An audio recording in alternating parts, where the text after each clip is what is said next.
Jimmy on a beat, boy. LJ. Okay. Boomer. Whatever you say. Okay. Boomer. Okay. Okay. Boomer. Yeah, boomer. Whatever you Okay. say. Boomer. Okay, Okay. boomer. Okay. Boomer. Yeah, boomer. Whatever you say. Boomer. Okay, Okay. boomer. Okay, Boomer.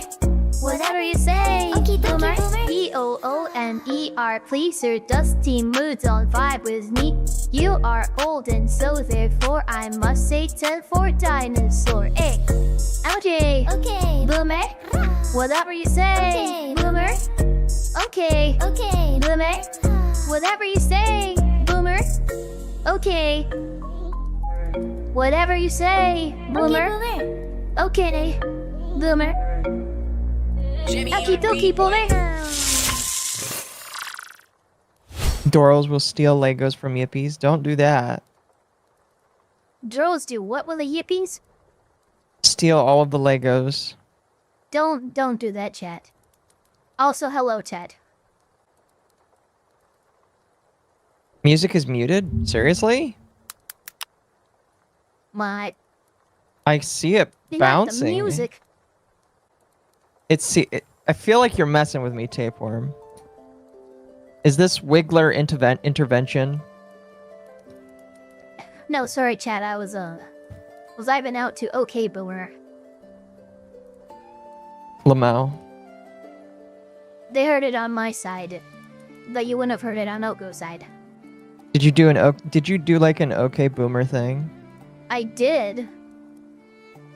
Give the follow. BOOMER. Please, your dusty mood. Don't vibe with me.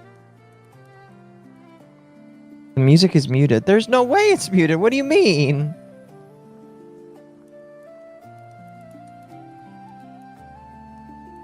Quick, Akukun, can you load up Oko's stream and let me know if their music is muted? Because they might be being gaslit by their own chat.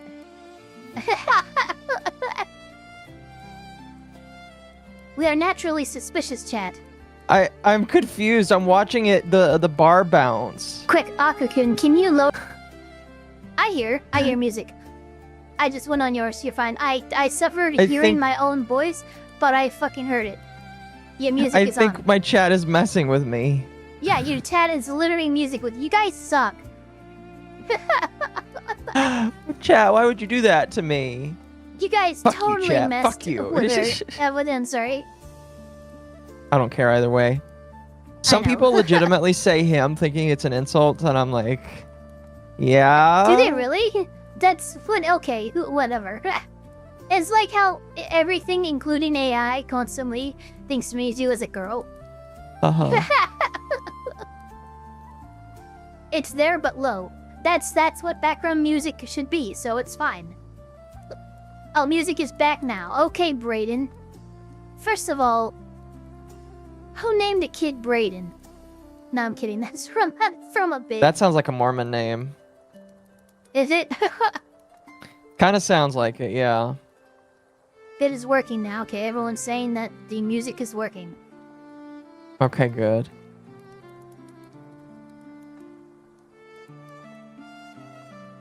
How's chat doing? I hope everyone's having a good evening, good day. I don't say Mizu's whole thing here, but so Isn't tonight's his gonna be a from, little. like, Truman Show. Yeah, I'm pretty sure it's the Truman Show thing. Pretty sure. Chat. Fun fact: Hump Day will go back on Wednesday next week. So Hump Day. that's exciting. Yeah, Hump Day's actually on Hump Day. Yeah, exactly. Nice. For as long as it will be, because I'm still working overtime at work right now. For the foreseeable future, we'll be doing some overtime at work. So, excuse me. Okay, I'm putting this on for an hour. I put in a goal. It's 10 yellow or higher, and I'll totally post virtual fee. If people donate $100, they get virtual feet. I couldn't think of a goal, so. Fair enough. Well, Chad, if you donate to me, you buy the Yippies a Lego set. I won't actually that's like. nice. I won't actually buy Legos. I will just save the money. But the Yippies will think the they're getting Yippies a will Lego totally set. get. Look, what'll happen is like you'll save the money for a proper Lego set at the right time, but in the meantime, go to Goodwill. They have discount Lego sets there all the time, $5. Yep. Look, the Yippies are rough with their toys. It makes no sense giving them brand new toys until they grow up a little bit. Oh. Yep. Yippee wants a Death Star Lego set. Oh, which one? There's like a couple of them, unfortunately. Mega Blocks. Yippies Brick get by Mega Brick Blocks. needs to be a card in Oko's card game. You know what? I kind of agree. The card game. And you know what? I just thought of a function for Brick by Brick, depending on like what kind of like if you're doing MTG rules or whatever. But you could have it basically, as long as it's like an artifact card, and as long as it's upright and active, at the start of your turn, you're able to destroy a land of your opponent. That's interesting. So better get rid of that. Brick by brick. Wait, being able to destroy a land is actually like very powerful. Extremely powerful. I know there's a couple cards out there that do it. But like to have that, like maybe as like a fully stocked planeswalker ability or something like that, right? Yeah. Something that's like, yeah, it is powerful, but there's a reason you had to build to it. Tip by tip, sure, chat. Anyway. Okay, chat, you lewd motherfucker. No, kidding. So,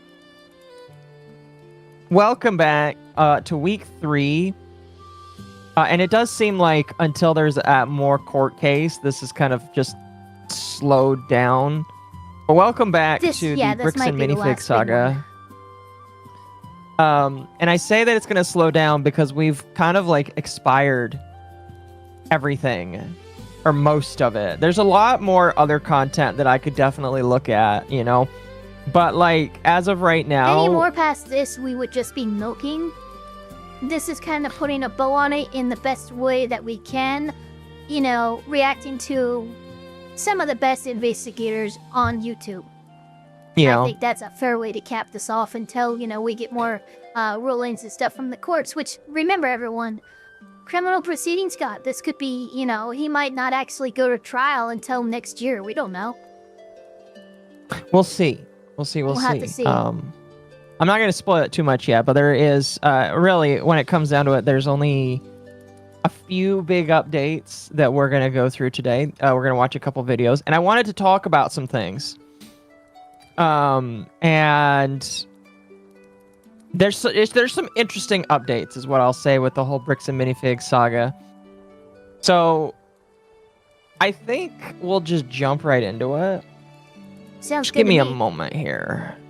Yeah. The first thing we're going to start off with, and obviously, you know, this will go for a couple of hours. Then we're jumping over to golf with Shot Collar. But you know, obviously with the Shot Collar, we'll be doing other stuff. But before we jump onto the Bricks and Minifigs thing, I wanted to take a look at something that was put on my radar by another YouTuber. So I briefly mentioned this to you. I don't know how much you were able to like look into it. Have you ever heard of this company, Legally Mine? So it's funny. I saw this in the wild. I think right after you mentioned it to me. I have not gotten a proper chance to look into it. I'm very confused by it though. Okay. So I will give you a brief TLDR about what Legally Mine is. And if people are wondering what this company is and why it like fits in here, we'll explain. It's demons. No, I'm kidding. So Legally Mine is a company whose goal is to protect the assets of wealthy people from lawsuits. Oh, okay. So it's a It's legal insurance. No. You know, against. Oh no. No. Literally, what they talk wealth about. Management. Literally, what they talk about is, by the way, guys, there's only a couple things that you can guarantee in life, and getting sued is one of them. And so what they talk about is they teach people how to set up LLCs to hide their assets from people, shit. so that when they get sued, their assets can't be used. Wait, no way. I don't know enough about this area of law to know if this is legal or not, but it feels approaching the line. Yeah, hold on real quick. Hoj Dai NRT, thank you for the 10. Regardless of what happens with the trial, the entire AFPD needs to be investigated and likely have pretty much every single person fired. There's examples beyond just this of them being bad. Well, yeah, there's only 29 people in that precinct. Remember that, chat. Yeah, it's a small precinct because American Fork is a smaller part of the Salt Lake Valley. So, the question is, because obviously I doubt they like, hey, he'll help you we'll teach you how to hide your assets.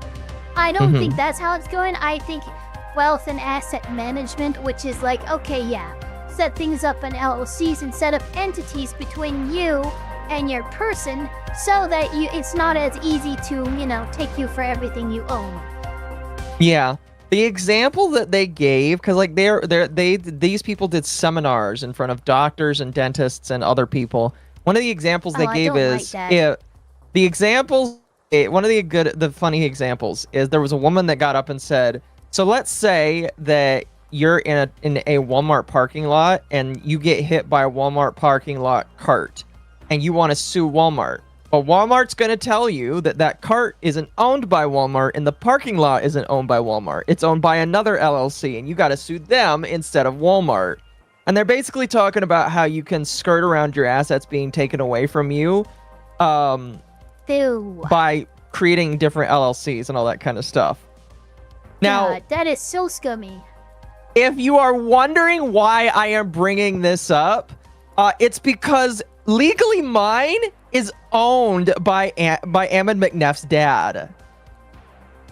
And engaged in unauthorized practice of law in Ohio. Oh no. Yeah, so... Oh no, you know what's funny? I found out about these brothers, that now own Bricks and Minifix. It seems like, and I'd have to do extra research to confirm it, but it looks like that these assholes pushed their own father out of his company. Yes, to take they it did. Over. They sued him to get him out of the company. That's fucking crazy. These people are not. They are not the nice people that they should be. Yeah. Jesus Christ. Now, I don't. Wow. In my personal opinion, I think you should protect your assets, all that kind of shit. I'm not really absolutely. I'm not really big on that.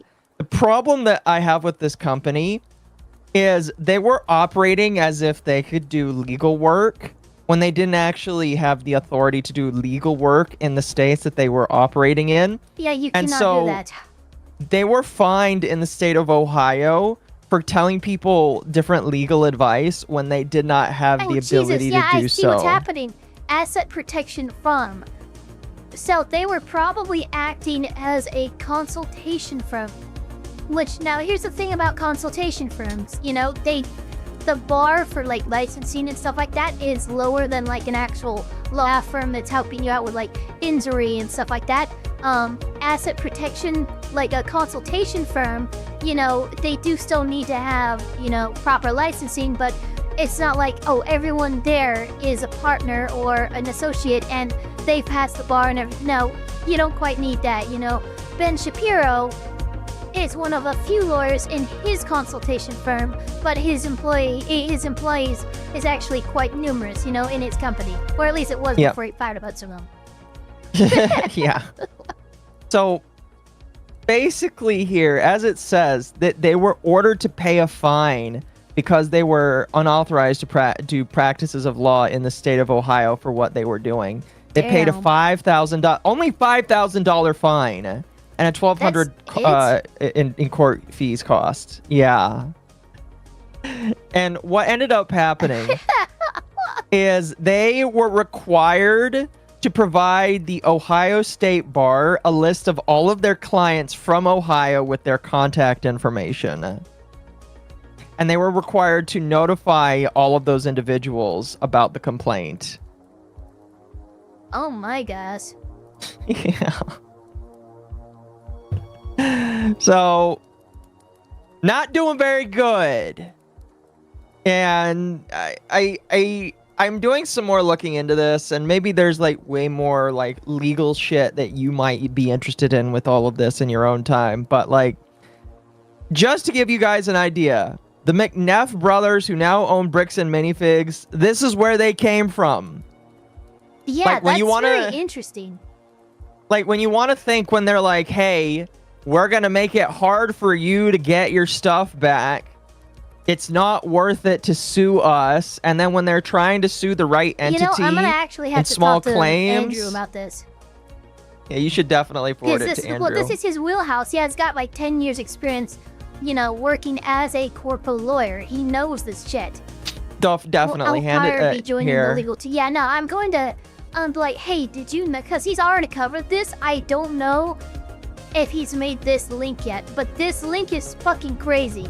Because share it with him. Absolutely, yeah, it absolutely should. I mean, basically, between one company and the next, you have a published playbook on how he's going to hide these Lego Star Wars from these people. Mm-hmm. Like, that's what this tells me. Like, this is crazy. Yep. I will not join it's really the crazy. legal team, guys. Never. This is horrible. I think the thing that's just most bizarre to me, as some of the research I found, is the Bricks and Minifigs store in Salem, Oregon. There's the main store, but apparently there's a separate LLC where the Legos were stored, and it's just another room in the building. And before the building was abandoned, that's where some of the Legos were kept. Which is why they got away with saying you didn't sue the right person. I know that a lot of detective work has been done, and I think it's at least $20,000 worth of Legos has been confirmed to have been in the store the night that what's his name, Brandon, I believe Brandon Best took over took over the store. And I think there's we'll get to that, and we'll get into some of it too, but I've heard like there's pictures of U-Hauls and shit like that. Like there's some crazy fucking shit. Oh, there definitely is, 100%. There's just the problem that I'm going to have. And chat, by the way, we're going to get to the video done by CoffeeZilla. It's a fantastic video. If you haven't watched this video, by the way, I listened to this video. Good video. You should definitely watch it in your own time, and I'll make sure to throw a link so that you can go ahead and watch it in your own time. But the thing that is absolutely insane to me is some of the information in the that he uncovered in this video is like so vital to understanding just like key information about like this whole thing. Like once we learn some of this information, it's just like, okay, I feel like I have a better understanding of where everything is, and I feel like I have a better understanding of like who the perpetrator is and what the problem is. Okay. But I mean, yeah, that's the nice thing about, I mean, remember, CoffeeZilla, he doesn't flaunt her much, but I'm pretty sure he's got like serious training when it comes to like asset management, asset location and stuff like that, which is why this was totally his wheelhouse. He broke down everything, got all the sheets he needed, because he literally has, whether he went to school or went to get training for it, he's like really good at like data forensics. Yeah. I mean, that's why he's been able to uncover a lot of the crypto stuff he's been doing. But before we get to that, chat, let's talk about a video that came out a couple days previously. Oh yeah, so, this one's important to watch. We've been waiting for the third video from Reckless Ben. As we covered in the previous week's video, we knew that there was a court order to gag him essentially from putting out any more videos talking any more about Bricks and Minifigs, and which is a very egregious violation of his First Amendment, in my personal opinion. And Yeah, so no, we were wondering. there's a tiny bit of background to what he's going to be referring to. And look, as much as it sucks, even this much, Ben, I think was too much. And you have to be very careful because a judge could find what we're about to watch and be like, you know what? That's a violation of the gag order, contempt proceedings. Now, I hope that doesn't happen. But the reason why I have a problem with how this has happened is this is a ruling that came down what's known as ex parte, which means that the other party, Ben, did not have a chance to respond to the accusations that were being made before the judge just made the decision to gag him from talking about the situation, take down the GoFundMe, all this other stuff. And it was all done without Ben having a chance to respond. I do not like that. It's very rare that it ever happens. It can happen, but let's just put this into perspective real quick. Even Donald Trump had a chance to react and argue, like his lawyers argue, before he was gagged by the courts, right before he was elected into presidency. I believe he had dealt with 2 gag orders. Both times, he was actually allowed to respond and make arguments as to why he shouldn't be. Ben was not given that same chance, and that's a problem. No, he was not. He was not, and that's why I'm very concerned, I guess you could say. I'm extremely concerned on some of it. But let's go ahead and just watch the video chat, and you can tell me what you think. And some of you were talking about him being pro se. There was a pre-trial conference that took place. It's only 2 minutes, but... can watch it after the CoffeeZilla video. And so we'll reserve all of that for that. Anyway, let's go ahead and throw this up here and watch it here. We're gonna start over the beginning, turn that up, and then I'm gonna turn down my music here. Do you see is the YouTube video exposed? Yeah, I see it perfect. All right, perfect. Episode 3 is finally finished after crazy all-nighters and basically destroying my health. But I can't post it or I will go to jail. And not only that, I will also immediately lose my lawsuit of $300,000, and the GoFundMe we made for Brian will go straight to this mystery company that I am no longer allowed to talk about. They sent court papers to my email, which I guess... Now, I do have to ask you. Yeah. How long does it take before a judge is okay with just email servicing? Because email servicing is like, it's not guaranteed that it exists, that somebody was actually served. Yeah, you have to go to the judge and get approval for email servicing. But basically, I mean, I imagine all that happened here is Bricks and Minifix was able to go, look, he's harassed these people so many times. We've blocked and gone to great lengths to ensure that communication cannot happen with this person, whom they view as a potentially violent criminal. That's their words, not mine, right? Right. In light of that, an argument can be made to a judge that, hey, service needs to be delivered via email. And that's probably what happened here. Because we already know several of the accusations that he was threatening to kill people and all this other stuff, which without the evidence, I don't believe. I don't believe it either. I think those are outright lies. I mean, as much as everything was on camera, and as much as Ben did do wrong in some instances, I never saw him physically threatening people, bomb threatening people, or any of the other things that has been accused of him. Yeah. That's all alarmist, accelerationist stuff to get the judge to go, oh my God, this is really serious. I have to sign this down.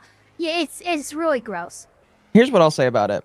If any of that stuff was real, and they had and Bricks and Minifix had record proof of it, they would have shared it. I feel like. So Festiva actually asked a good question. Bam can email serve, but Ben can't. Seems fair, doesn't it? The issue is Ben has voluntarily decided to fight this battle with handcuffs on behind his back and also cinder block feet, and he's being pushed into the water. he has made things so difficult for himself because a lawyer would tell him, hey, you tried to do all these things and they're actively trying to block you from serving you, so let's ask the judge for an email process, and the judge would grant that, but Ben doesn't know this, and he's not getting a lawyer to help him even now, and that's the problem.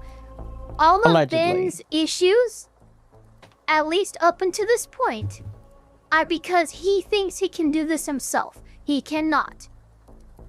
And so at a certain point, I have to look at the kid who keeps burning himself on the stove and go, you know what? This kid's just gonna lose a fucking hand because I can't keep telling him to stop touching the goddamn stove. Pretty much. Let's continue. The judge approved for them that this was a valid form of service. And so now that I'm officially served, I cannot even mention this company or I will be in jail and everything. Normally I would be like, screw the big guy telling me what to do. I'm going to do what's morally right. But in this situation, if I do that, then all my friends get screwed with this lawsuit and we lose all... Now, by the way, the reason why he's saying that is because the lawsuit that he's going through, they listed a bunch of John Does with the intent of picking up more names later. So this is a very intricately written complaint against Ben that includes civil RICO. So I mean, it's look, it might be a Hail Mary of the fucking thing, and it might be hard for them to prove, but they have the resources necessary to get that most of the way. Yes, they do. The GoFundMe money we raised, like, immediately. So I am no longer allowed to even mention this mystery company. My personal opinion is that this is unfair because this order was put on me because this company was telling the court that I was making bomb threats. I was planning on murdering the manager and employees, which obviously I didn't do, and you can see that in the footage. The only problem is I was not given a chance to share my side. The court just heard their perspective, not mine. So because I wasn't able to share my side, which is so gross. Yeah, and I will say that he will have his own chance to retaliate in court, essentially. And but he's doing it handicapped. If he's gonna stay pro se, he's doing it fucking handicapped. I really hope he does not move forward pro se, like legitimately. He needs a lawyer. He needs a lawyer so bad. If he actually just moved forward without a lawyer throughout this case, then if you hear anything from us, just please, dear God, get a fucking lawyer. You've been talking with lawyers. You've been talking with people like the civil rights lawyer. I'm sure he would not be pleased to hear that you're moving forward pro se, allegedly. Yeah, I don't think God, anybody would lawyer. be really happy about that. Just God, get a lawyer. Don't do that because there is so many things that you can do that would be easy wins. Not having a lawyer will fuck you, in my personal opinion. At this point, I think you're voluntarily martyring yourself, and that's really fucking weird. Yeah, I wouldn't do that either. Anyway, we're almost done with this video. It's like I like 9 more seconds. I'm now no longer allowed to talk about them, and looks like this might be it. So, yeah. Cool. 3,000. That is not what I meant to start. Sorry, chat. 3,000 years ago. We're not talking about Sorry. Six Hexen Hammer. Damn, he's crazy. He's just, guys. I don't know. I think he has an issue with authority. Akakun is reporting that he said he doesn't trust lawyers because they wouldn't like his actions. I don't understand how that's a reason to miss. Look, you're mad and don't want to trust lawyers because they're alarmed by the things that you're doing and how it might affect your case. Explain to me exactly how that one works, bucko.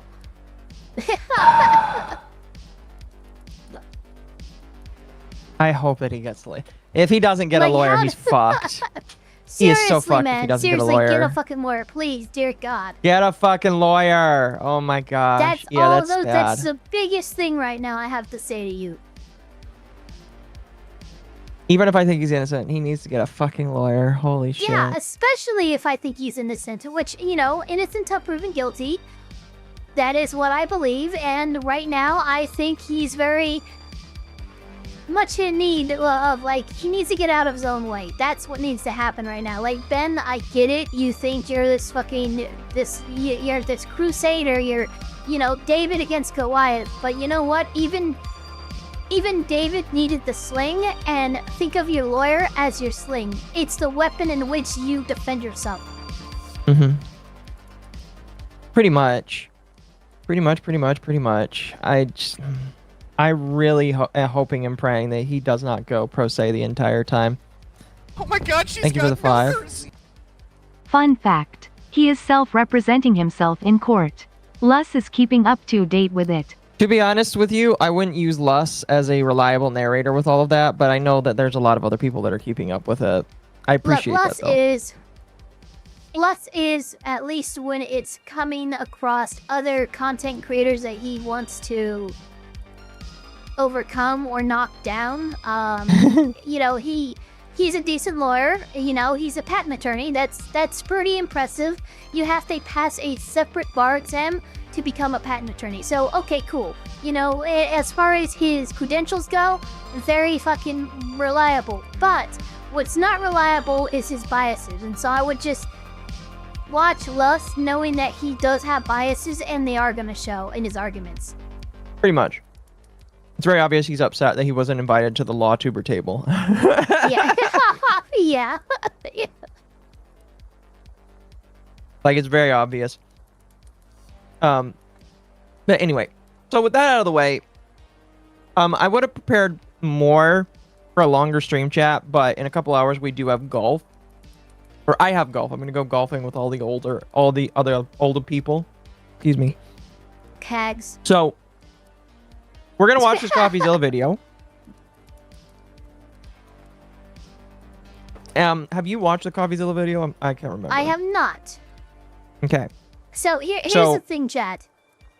We will, you know, occasionally pause, but I'm going to do my best to avoid talking or ranting for, you know, we go through 2 minutes and we're talking for 20. That's what gonna try to avoid doing that, because this is all the presented evidence of his investigation. So, like in court, I'm gonna sit down, shut up, and look at what the other side has to present. Yeah. I will say, there's a lot of stuff in this video where I'm like, holy shit, some of these people should have talked to lawyers. Holy shit, these people should have talked to lawyers. Holy shit. Bam, franchising. What's amazing to me? What's amazing to me is that people keep answering. I believe CoffeeZilla's name is Steven, right? Yeah, I believe so. Yeah, so they keep answering his calls, thinking that, yeah, I'll do this interview, and they think somehow this isn't going to go poorly for him. If you get a call from CoffeeZilla, there's only a few reasons why, and almost none of them are good. Yeah. Oh.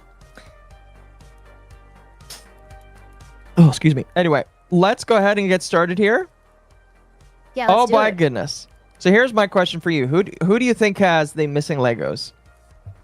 So, What do you think? I think that it makes the most sense to me. Jesus. I think it's either going to be Brandon and Joss or Ben themselves. I think maybe at one point, perhaps Crystal had some of them, but I think she got them back into the inventory before that happened.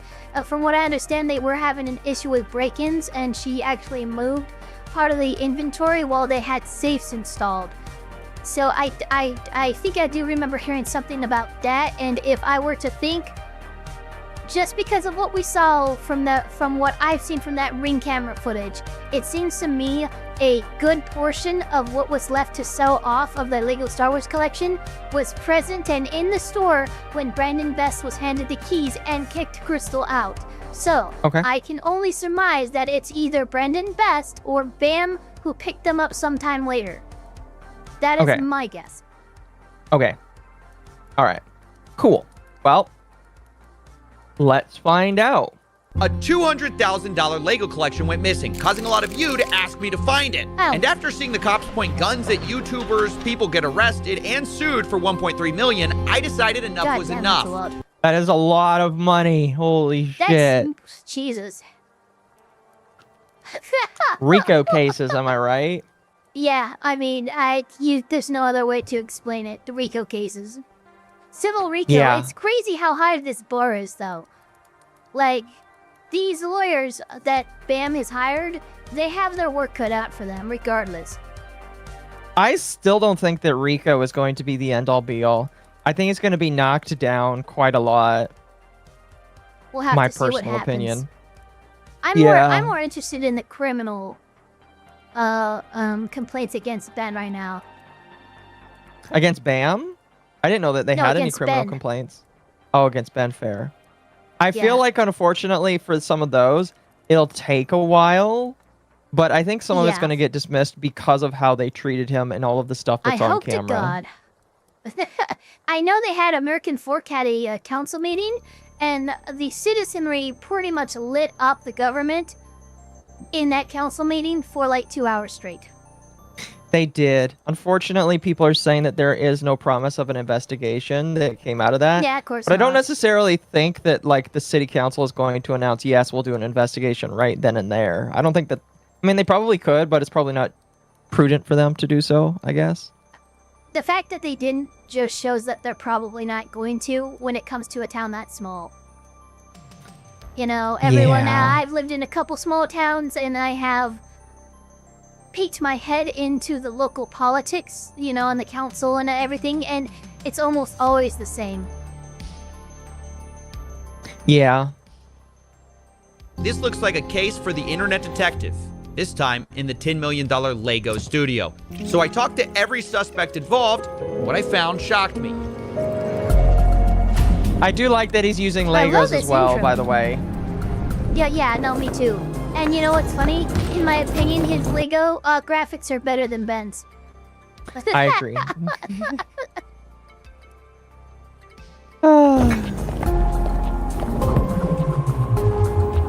Oh, beautiful intro, dude. Like he's going through the to Going the through the rabbit hole. Matrix right there. Yeah. Or that, yeah. I'm out of my shower. What did I miss? Well, come in here, Magma. You can enjoy it with us.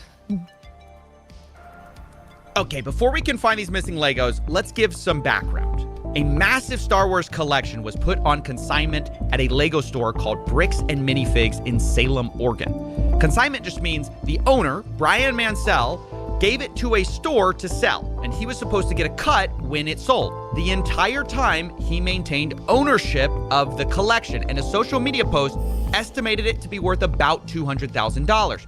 But then, on November 14th, 2024, everything went wrong. This was the night that Crystal and Ben Gorman, the prior franchise owners of the Salem store, got kicked out by this guy. That is Brandon Best. He and his partner, Josh Johnson, ran a sister store in Eugene, Oregon. And Brandon drove up that night. By the way, so last week we mentioned that he was let go from the company. Apparently, he Yeah, it still was. owns that store.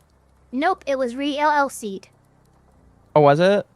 Yes, it was. According to Ian, aka Runkle of the Bailey, Canadian firearms and defense lawyer, I believe. Okay, He good. has indicated and found out that that Eugene, Oregon store has been what's known as re-LLC'd, which would reinforce the claim that BAM has formally separated from both Brandon Best and Josh. Real quick though, Hoch Dai NRT, thank you again for the another 10. Given what we've seen from the PD, I doubt very likely also Mormon Council isn't going to do anything. So frankly, it just needs to go straight to the state or FBI. Yeah, I think enough has happened here and we've crossed state lines and there's we have Oregon and Utah and LA technically, and we have all these places. At this point, I think the feds do need to step in, and that's someone who doesn't typically like the feds stepping in. But at this point, it's so messy. We need a higher authority to sort this out. Fist, thank you for the 5. I sent the video to Oko, but in short, a legal defense fundraiser has been raised for Ben. 32K has been raised as of now. I will toss a link to Oko. That's good, I saw but it. like, frankly,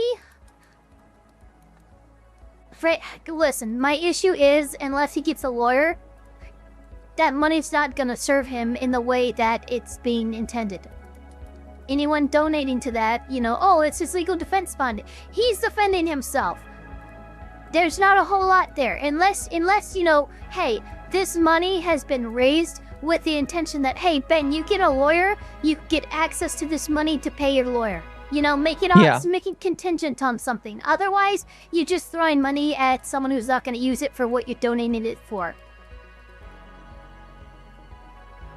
Pretty much. To kick the Gormans out. Brandon and Josh would be taking over the franchise in Salem. And this is the exact moment the Legos go missing. As that store is getting handed over, the question is Brian's collection in it? Here's what the official Bricks and Minifigs press release reads. Quote, after taking over the store, we discovered a small number of sets valued between $2,000 to $5,000 that could be possibly related to Mr. Mansell's collection. But there's a problem here. There should be over 10 times that amount in this store, given their internal records and what we know the estimated value of this collection was. So if corporate's saying there was only $2,000 to $5,000 in the store, something happened to these Legos. But what? And I should say that's pretty much a good chunk of the information that a lot of people were fed and knew, giving the impression that it was just them lying and stealing and like refusing to give back anything. Well, look, I know corporations have a penchant for undervaluing things. 2 to 5 seems woefully small for what we saw was in there the night that Brandon took over the store. Yeah. There was like an entire wall just that had Star Wars sets on there. And we know for a fact from Crystal's inventorying that she had a special label that Brian put on all the sets to separate them from the rest of the inventory and to mark them as a special consignment. So I don't believe that only $2,000 to $5,000 worth of Legos was on that property the night that the franchise was seized. Pretty much. In order to solve this case, let's think about the suspects. First, who was there that night of the handover? It's only 3 people. Crystal and Ben Gorman, the former franchise owners, and Brandon Best, one of the new owners. These are our 3 biggest suspects. I do like the that he's done this. He must have had his 3D modeler working on overtime to do this. This is amazing. He's like done a whole... Is this like a whole... It is. It's a whole... It's got a Lego store. I know that's not a real Lego store, but oh my gosh, that's amazing. Like I said, he had his 3D modeler working on overtime for this kind of shit. Wow. Oh, goodness. I want to address a few other suspects at the very start here. First of all, maybe this is just all the result of, plain old thieves. Thank you, user, for the follow. In. What about that possibility? Hi, I am Chris. I was the previous franchise owner who signed the collection. Who the fuck is that person in the background? That must be their daughter. Nose ring theory. Holy fuck. Agreement with Brian Mansell. And I'm Benjamin Gorman. I am the silent partner who's really bad at being silent. We did have a couple of break-ins at the store. None of Brian's collections were in the police report or stolen during those. Okay, so the Gormans say emphatically it wasn't thieves, but if that's the case, what about the guy who was arrested? I mentioned at the beginning of this video, Reckless Ben. This is the YouTuber who started it all. With a documentary, I tracked down the thief who stole $200,000 of Lego. Maybe it's the perfect crime. Make a video tracking yourself. Now, for our theory, it's worth noting Ben is currently facing a RICO lawsuit by Bricks and Minifigs. He was even targeted with a search warrant for stolen Legos. Included in the warrant are Legos. The owner reported overhearing conversations about possible stolen Legos. And on top of that, Reckless Spin was even accused of stealing the Legos by... I would like to remind people again, the only reason why that was included in the search warrant is because the Airbnb leaser decided to... He's a neighbor and friend of Josh. No, I think it was a cop. That's why. Or no, a friend of the cop. That's why. I'm assuming because of how close it was to Josh's place too. They knew Josh. They were probably friendly with them, and they were probably willing to do this because, you know, to that small town, this is an annoying outsider and group of outsiders otherwise disturbing a quaint and peaceful lifestyle that these people have gone to great lengths to procure. I think that the Airbnb owner not only knew the cops but also knew Josh. Probably, yeah. The current franchise owner. I stole the Legos? What do you think of the theory that it was Reckless Ben? He stole the Legos. It's absurd. We didn't even know Reckless Ben. He Yeah. had no interaction, no relation to us, no relation to the store. That doesn't hold any water. Okay, I'm gonna be honest. Apologies to the genius cops in Utah who play different. We play differently here. But I don't. Yeah. I love believe that shade. Reckless I Ben love stole- that shade right there. That's great. Yeah, that's some great. That's some above belt shade, the best kind of shade. Oh, that is beautiful. I love it. Lego, mostly because he couldn't. He just wasn't there that night, and I don't even think he knew about these Legos. But who does Ben suspect is holding the Legos since he did this whole documentary series? The guy who runs the entire company, Ammon McNeff, he personally came out to talk to us. So what's going on? So you guys are holding some of our Legos? No, we're not. You're not? No. Again, remember, this guy sued his dad over ownership of a company and the entire company's purpose was asset management and asset protection. So this guy knows An asset seizure, in all my that opinion. shit. Yeah, this guy knows what to say this guy and knows what not it more, to say. Yeah, far more than we were initially led to believe. Which makes is a lot crazy. of sense. Yeah, it definitely doesn't paint a good picture in my personal opinion. It's why, like, yeah, no, chat... the fact that he has any relationship with that asset management firm, that's fucking crazy. Yeah, it's why, like, people say, oh, what about the corporation? My whole thing is like, nah, I hate them all. Fuck them. I think the corporation sucks. I think everybody sucks. I think the Gormans are weird.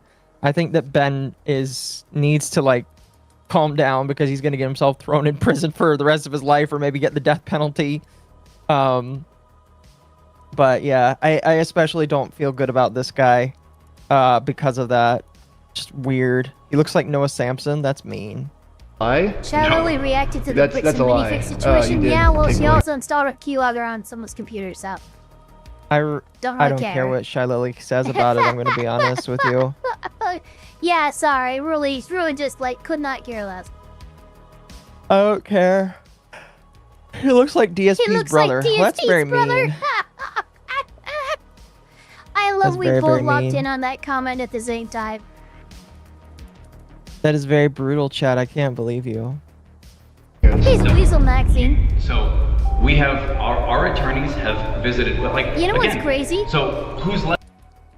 He actually has the stereotypical cartoon villain mustache. Like, it's Oh, he crazy, definitely but does. He actually, yeah, look at that.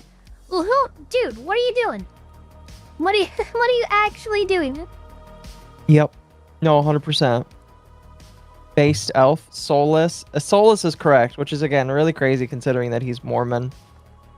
And Mormons are not supposed to be soulless creatures of the night. Or at least most of them aren't supposed to be. Or at least I'm not. I'm not, last I checked. Anyway, let's continue. Brian Mansell. Okay, and who is that? He's a guy who had he had like $200,000 worth of Legos in your guys' store. Never happened. My name is Ammon McNeff. I am the CEO of the Bricks and Minifigs brand. So my name's Matt McNeff. I'm the COO of Bricks and Minifigs. The people you just saw are the McNeff brothers. They agreed to speak with me to try to clear their name. Both of these boys sued their father for the ownership of a company. If again, that's worth bringing up. they have no qualms, and they are no stranger to utilizing litigation to force ownership and control over any number of things. And if they were willing to sue their own father, holy shit, yeah, these guys... I'm sorry, these guys just aren't, she's got milkers! As I commented on the VOD of the first stream, Shane Gillis stopped stealing grilled cheeses and moved to Lego. That's a good one. That's a really good one. That is fantastic. That is beautiful. That is beautiful. Then do they have the Legos? What I can tell you is that we don't have it. We've never had access to them. It seems to kind of go missing.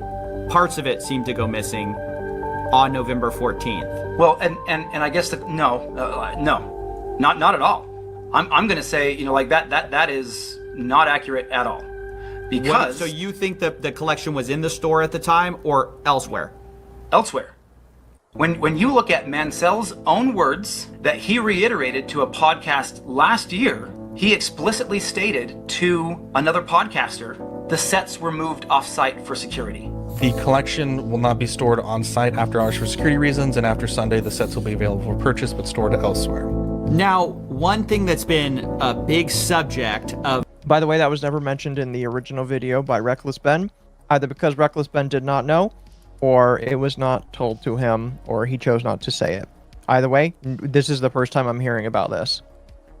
The Bricks and Minifigs kind of story is, hey, there are these off-site locations. Can you address what that is? Is that true? So the off-site location in the letter that that corporate is referring to is the original press release that we released when we were launching the collection. In that press release, because we had previous break-ins, I specifically included the location that after this weekend, those Legos would be stored off-site to deter any future thefts. They were briefly stored off-site after that launch weekend while I bought safes for the back room, and then they were moved back into the store. Okay, so for most of the time, the sets were in the store after y'all got the safes in. Yeah. Exactly. Yeah. Okay, so Ammon McNeff suspects that a lot of the Legos weren't there. Huh? And my chat's losing their mind because I had to respond to a couple DMs on Discord. So I had to separate the stream onto a separate window and everything, and I hid the screen from them for like maybe 30 seconds, and they started freaking out. You guys can calm down. You can hear what I'm saying and not lose track, okay? We're human beings. We're capable of amazing things in our brain. Exactly. I'm just saying, I don't think either of these brothers have ever taken Mormonism seriously, let alone faith. Yeah, I don't know. They definitely don't act very, like, Christ-like, in my personal opinion. Now, granted, that is my... and it's a subjective opinion, I know for a fact. But I don't think that, like, this is the right way to go about, like, fixing things. At least when I was more active in the church, there's more incentives with members to, like, work things out and try and be above the stereotypes that people say about you. And none of them are doing that, like, based off of, like, what we are seeing. None of them are doing that. Yeah. Which is why I'm, like, frustrated by it.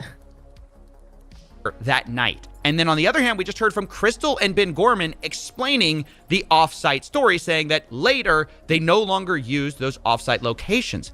But what do we really know about the Gormans? They are the former franchise owners after all. I mean, shouldn't we be suspicious of everyone? They're one of our key suspects. They were there the night we lost Brian's collection. They were the creators of the consignment deal after all.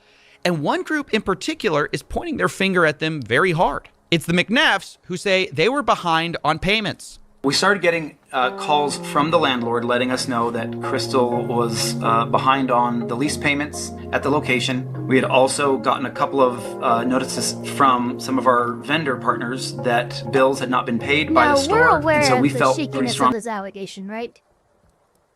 I believe Legal Masses covered a little bit of it, and it something came out where, or at least the counterclaim to this was that corporate had never given access to the accounts responsible for billing the office spaces and stuff for the franchise, and that's the reason why they quote-unquote defaulted. They were never actually given a chance to pay those. Yeah, so that's what she claims. We haven't seen evidence for it Yeah, yet, we don't but know. like Yeah, that's we don't know. that is the counterclaim, is that, oh well, we couldn't pay because you guys didn't give us access to the books needed in order to do the payments. Yeah. That's what the counter is. We haven't seen any evidence, so unfortunately, But we don't also know who's haven't telling seen the truth any here. evidence presented in the affirmative here. And remember, in the states at least, the accuser has the burden of proof. this is true. So, for right now, these brothers are more on the hook for proving that that these people defaulted than the Gorfreys or whatever they're called. I'm so Gormans. sorry. Gormans, yeah.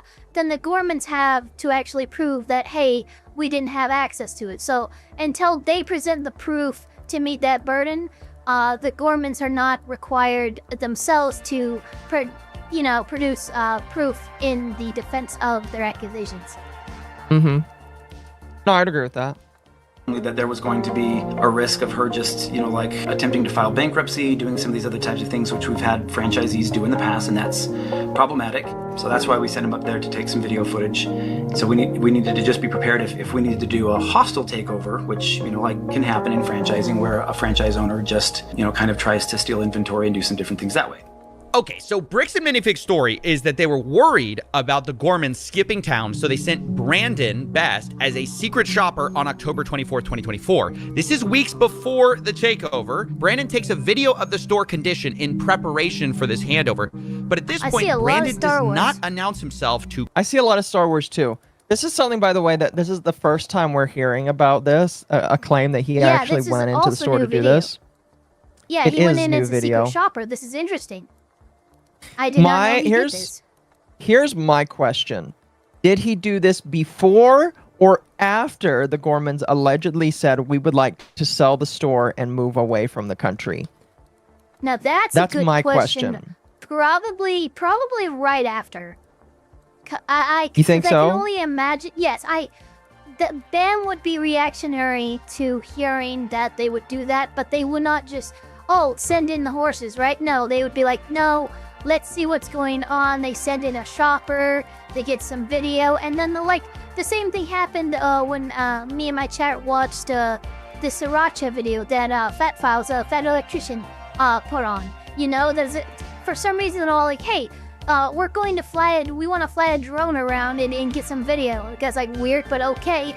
Then a couple weeks later, they're trying to fucking push him out with some litigation, some bullshit. So, this is completely in line to me with a corporation being informed that, hey, we're thinking about moving the country, and we don't like that. Let's see if we can take the store. Let's send in our investigator. I mean, basically, Brandon Best is just the scout here, right? At the current moment, yeah, he's just a scout for the store. He goes in to do that. Yeah, and I don't see a store sending a scout unless it was reactionary. It is kind of crazy. Very strange to me, because if this location has been operating at this point for over a year, steadily piecing out Brian Mansell's Star Wars collection, they are making, I imagine, more money than the average Bricks and Minifigs. So a lot of their things with their books and stuff like that, it just doesn't make sense to me, given what I know, what kind of volume and what they were actually moving through in comparison to your average Bricks and Minifig store. Not every BEAM has a fucking Guinness World Record, a Guinness World Record setting Star Wars collection in their inventory. This one does. People are coming from other states to come to this particular location. So when you tell me they were doing bad financially, that doesn't make sense. Yeah, I don't know. I don't know. The problem is that that's a lot of talking from them. They don't show, there's no financial showing here. And maybe they didn't want to show it. Maybe CoffeeZilla is just like, I just want to listen to what you have to say. But I would have loved to see some transparency from, I mean, either side would have been great, but they're claiming it. So I would have loved to see Bricks and Minifigs show some proof on here's proof that they were struggling. Here's proof that's such and such was going on. Yeah, that should all be visible. So, and we don't have that. That's a problem I notice have. a default or a notice to pay, a remaining balance in the rental fees for the landowner of this franchise location that you're, renting out from some landowner. That's usually how this works. Yeah. And that would not be like, oh no, we're exposing people. No, you're not. Just so that, hey, look, payments aren't being made, and it's obvious, and it's a problem. You could show like 3 of those notices, and there you go. Thank you, You're user, not, for you're the not follow. exposing anything. Pretty much. Crystal Gorman. Later, though, on November 14th, once again, the same concern about the Gorman stealing or theft was expressed by the McNeffs. Brandon was trying to make sure that they weren't taking things from the store, and so he was kind of trying to make sure that he wasn't putting things, like hiding things in the back, and that and while he was watching that, trying to make sure Ben wasn't grabbing stuff from the store. Look at how much is on the wall. Those lines, because he just got a weird. Yeah, there is quite a bit on the wall there. Feeling about the whole transition. She took at least one, if not more than one, cartfuls of things out to her car with her coat draped over it. So yeah, the McNeffs Really? say, look, 'Cause I didn't they see don't that. trust the No. I mean, I saw her being walked out. She had her purse. That's it. I mean, I don't know if I'm missing A something here, cart's but I full. don't. You know how much a cart's full and how bulky and obvious when you're trying to hide something under a coat those would be? Oh, look, your coat is suddenly shaped like a fucking square instead of a person. Yeah, that's... Oh, come on, god damn it. Sorry. It's just like, what's the proof for this here, sir? Yeah, because Thank we you, have user, for the video follow. of him... Oh. We have video for of the him follow. being of her being Crystal being escorted out of the store with Brandon Best flanking them, basically walking them out, and I did not see what they are claiming. No. Exactly. Yeah, I didn't see it at all. Gormans, and they explained it, even further. They said, hey, there's some issues in her past. She apparently has a retail theft and other criminal arrests on her record that we were not aware of. When was that? I don't know. This has been brought out by You don't several know, people but you're online just now. throwing at this. No, This but is you're some... just exactly. Hell, several people online. Okay, so show me the fucking. Show me the case. Show me the fucking, the registry or whatever the fuck the charges. That should be easy if you're gonna bring. No, I don't know from how long ago, but some people online brought them up. You motherfucker, that is the most vague goddamn statement I've ever heard in my life. It's also not I mean, if it were a court, it wouldn't be It's admissible. also, It's yeah, just- objection relevance. And I mean, here's the thing. They wouldn't be allowed to bring something up like that because it would make the jury prejudiced against the person. Oh, they've done this before, so they might do it again. Yeah, that's not allowed in court. You typically, not all the time, but typically you are not allowed to make that kind of arguments in court. Mhm. There's instances where that door can be opened, but, if that door's not open, you don't touch it, because the judge will spank your rear. Yeah, judges aren't typically happy with that kind of thing there, so I wouldn't do it. Now look, that's a huge accusation to bring up, and so obviously I wanted to talk to the Gormans about it. They're like, she has a history of some type of burglary, theft. Oh my god. Wow. Yeah, that's what they're Wow. Yeah. Oh. Well, yes. Well, You explain. know about this. Explain. Yeah, when I was 19 years old. saying. How long ago is that? Oh, come I'm on. 45 now. Oh, come on. You're some dumb kid fresh out of high school, and yeah, I took a fucking coat from Victoria's Secret, and I got a retail theft charge. Look, she's like mid-30s, maybe approaching 40. No, she's 45. She's 45. Oh my god. Oh my fucking god. Are you kidding me? This is why this isn't allowed in court, gentlemen. Ladies and gentlemen, she's this is why 45. this is not... Yeah, when she was 19, guys. You mean more than half her life ago? Like, that is so crazy. I think it's just insane where they're just like, yeah, she has this history. Okay. 20 years ago? I'm sorry. Yeah. I see this corporation floundering when it comes to handling this situation. It's just insane to me. These again, excuse me, the Bricks and Minifigs guys sued their father to take an asset management corporation. And this is how competent they allegedly are? Like, this is how competent these two are? Where the, like, I just... okay. Okay. Sure. Yeah, I might not have... people are trying to do the math, but I might not even have been alive when this girl allegedly committed retail theft. Lamau. That is wild to bring up. You were talking about reaching deep. I mean, that's as far back as you can go. It is definitely reaching pretty damn deep for that. Like, my God. Let's continue. So this was in 1999. This. Were you alive at that point? I wasn't born. That's 2 years before I was born. That was 2 years before I was born. I was born in 01. How did he know about all of that? 6 months before September 11th.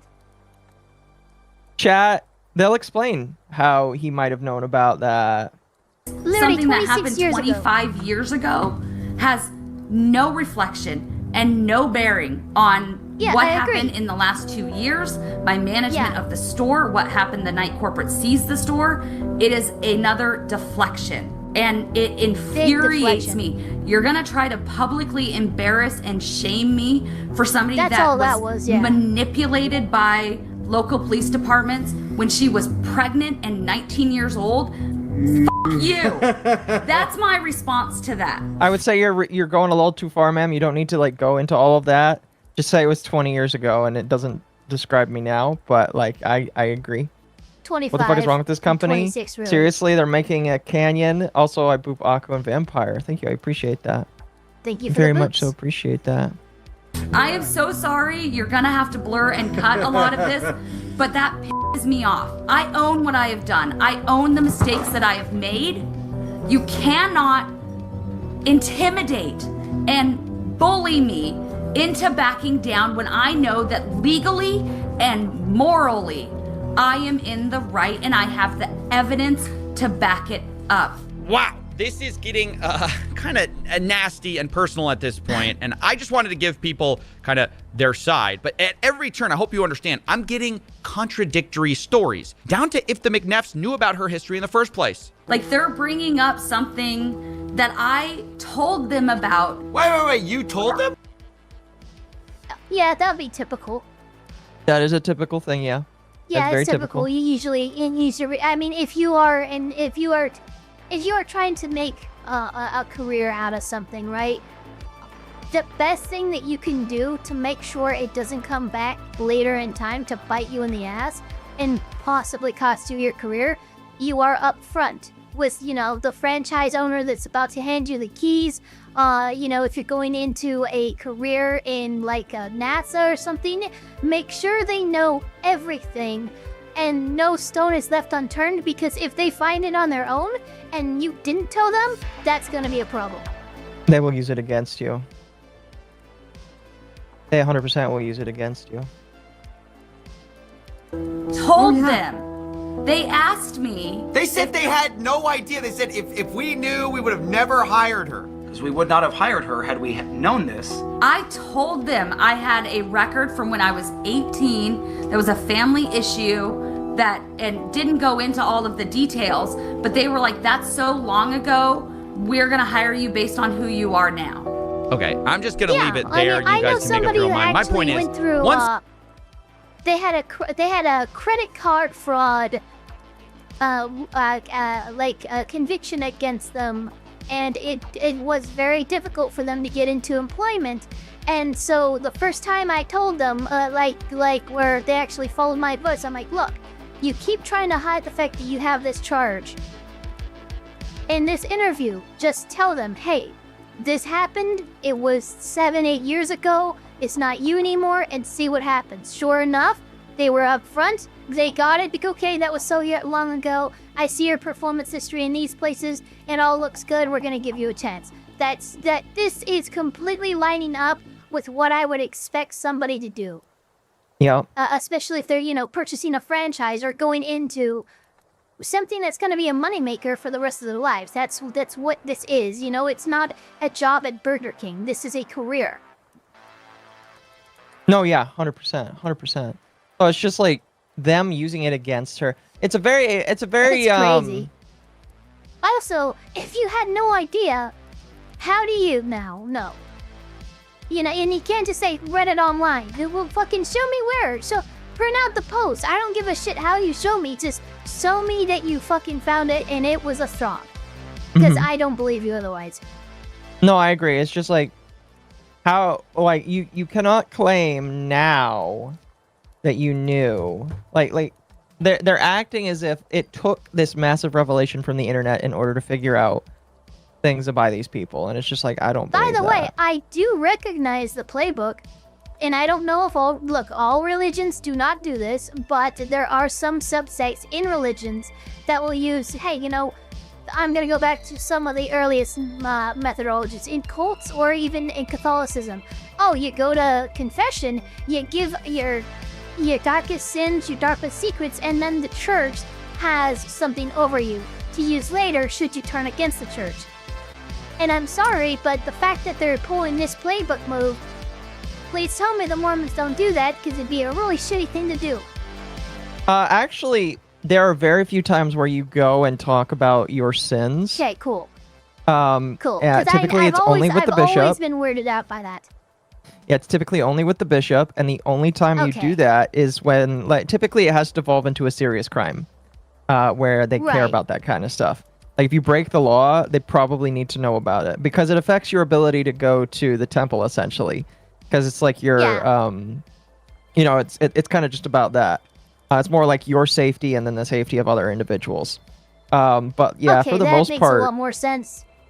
Because, for the most part, with they don't care. confession and with other things, like a lot of cults and stuff, what they'll do is like, oh, hey, as part of the healing, you have to tell me all the horrible things that you've done. And all of a sudden, this authoritative body has all this fucking dirt on you.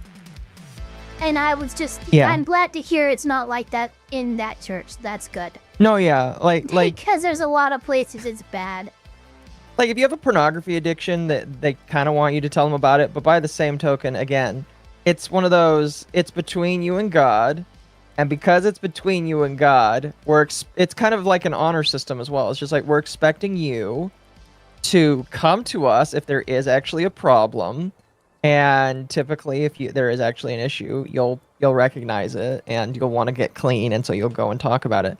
Outside of that, the bishop doesn't encourage you to come and tell you his deepest, darkest secrets. It's like not necessary, And yes, everyone in chat, I recognize how confession is supposed to work, but we would be lying to ourselves if the system had not been abused in the 2,000 plus years that the Catholic Church has been around, right?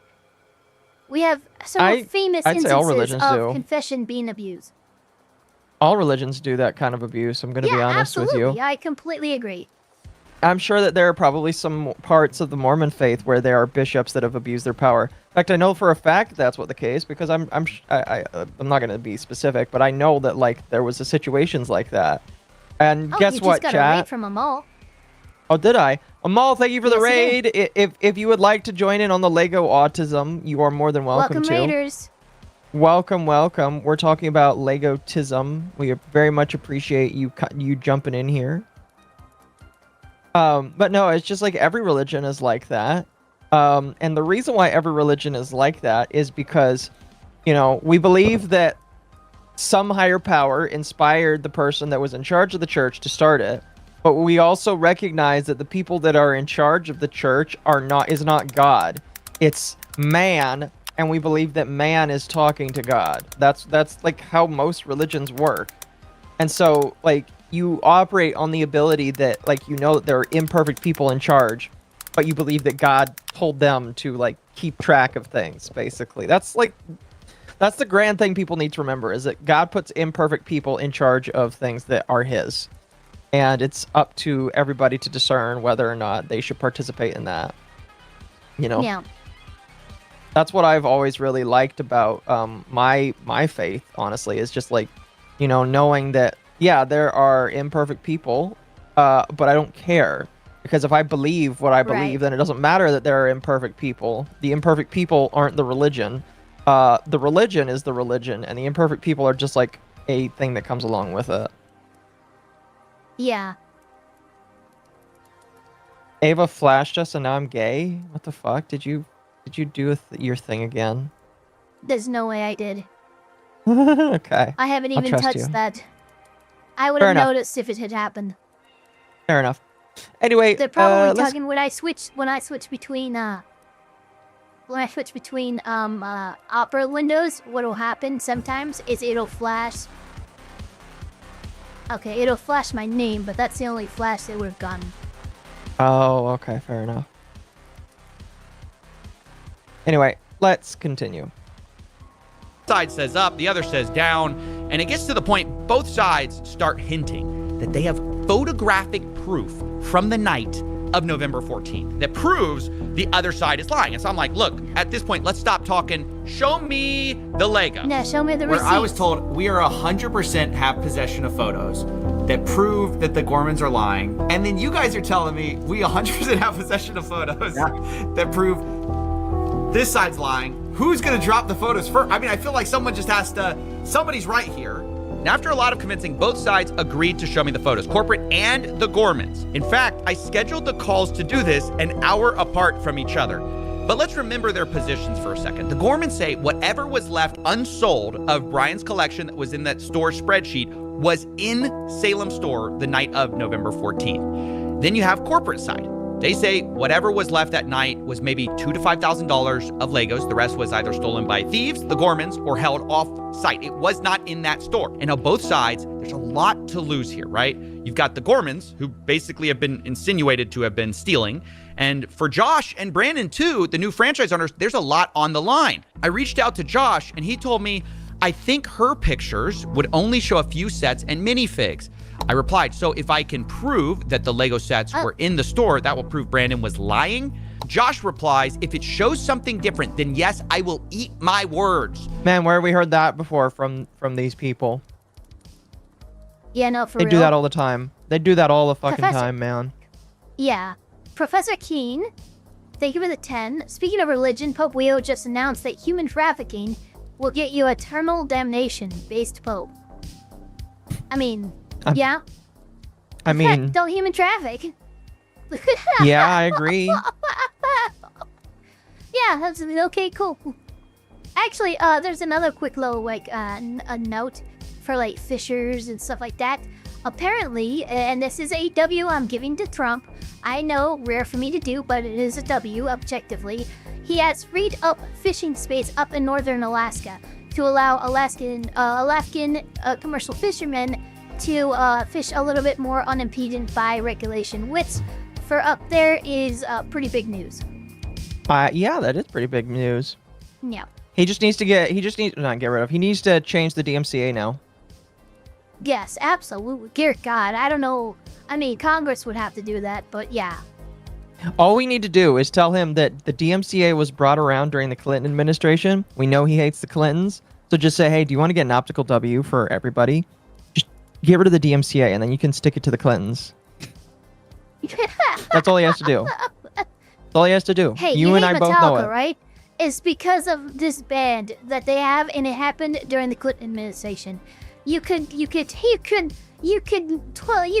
finger to both music and and to the Clintons at the same time. Oh, goodness, that would be so funny. So the stakes have been established. And let's see the evidence, starting with Matt McNeff.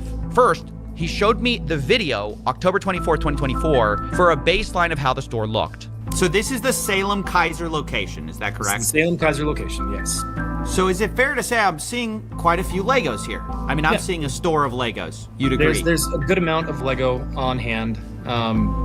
This isn't what I would say is a well-stocked bricks and minifigs, but it's not terrible. It's I would say a little below average as far as overall stock. So now let's go to November 14th. Can you still see my screen? Yes, sir. Okay. So November 14th. When Brandon was in there helping. Wait, this is the day. This is like the big day. This is the day. Hold on, I gotta prep myself emotionally for this. Okay. This is a big deal. This is D-Day. This is the big moment. This is Brandon takes over the store. We don't know where the Legos are after this moment. We don't know where the Legos are after this moment. And I want to point out again that we've had this for a while. We haven't put this is the first time that video was labeled publicly. We've October been waiting. 24th, but maybe this next one is labeled November 14th. We'll have to see. My but they're question saying is this why next video that's being queued up is apparently D-Day, but I don't know that. My question is, he's saying that we've never shared this before.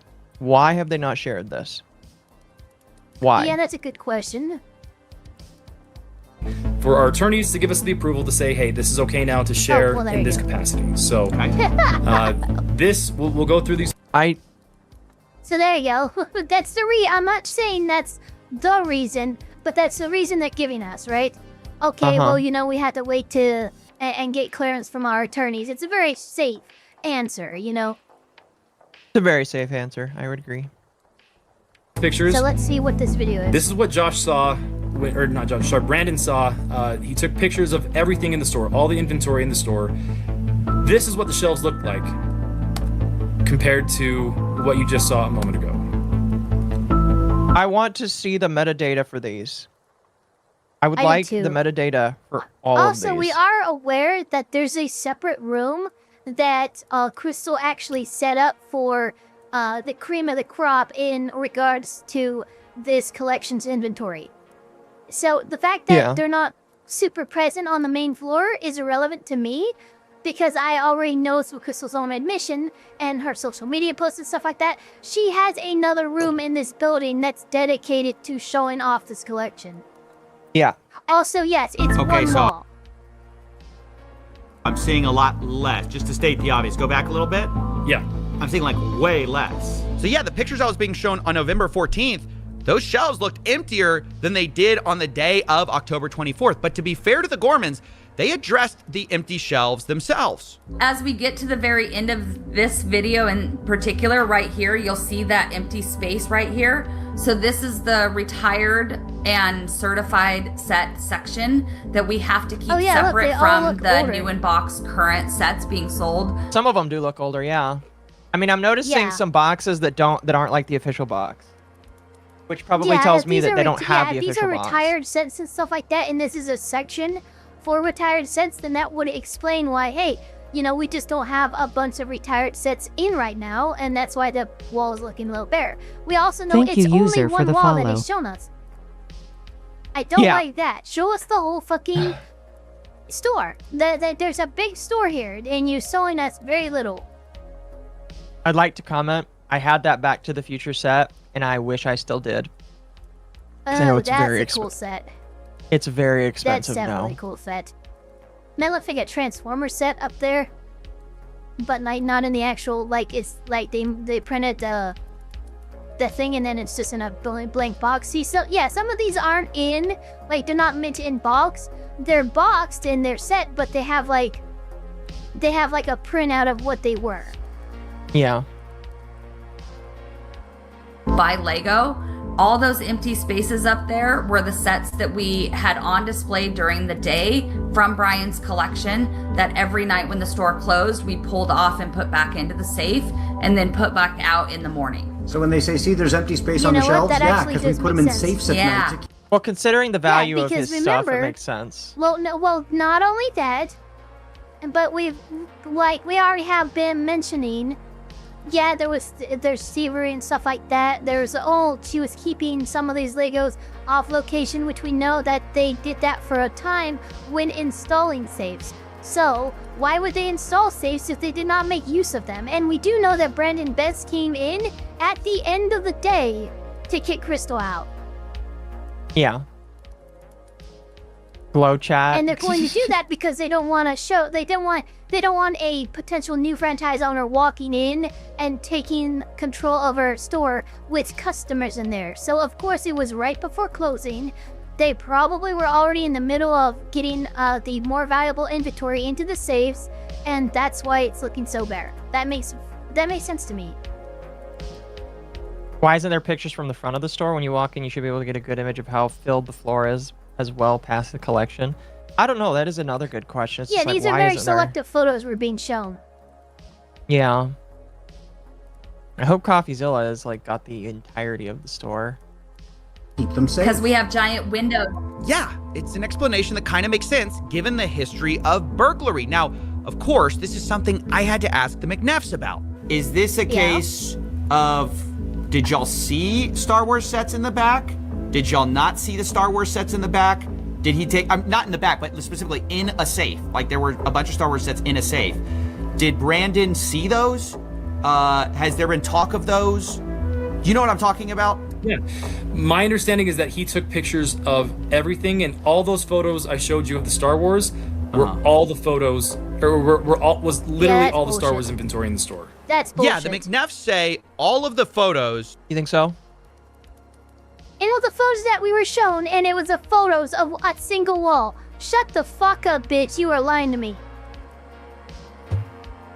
Yeah, I don't think it's the entirety. Should be with Brandon of all the Star Wars items. And to be fair to them, they showed me a lot more pictures and even showed me a spreadsheet of all the Star Wars sets in the store the night Brandon took it over. And it valued to about like $5,000 to $10,000 or so. But then I had to ask. Sorry, here's another kind of set. Okay. Do you think y'all have all of these? Very likely. Okay.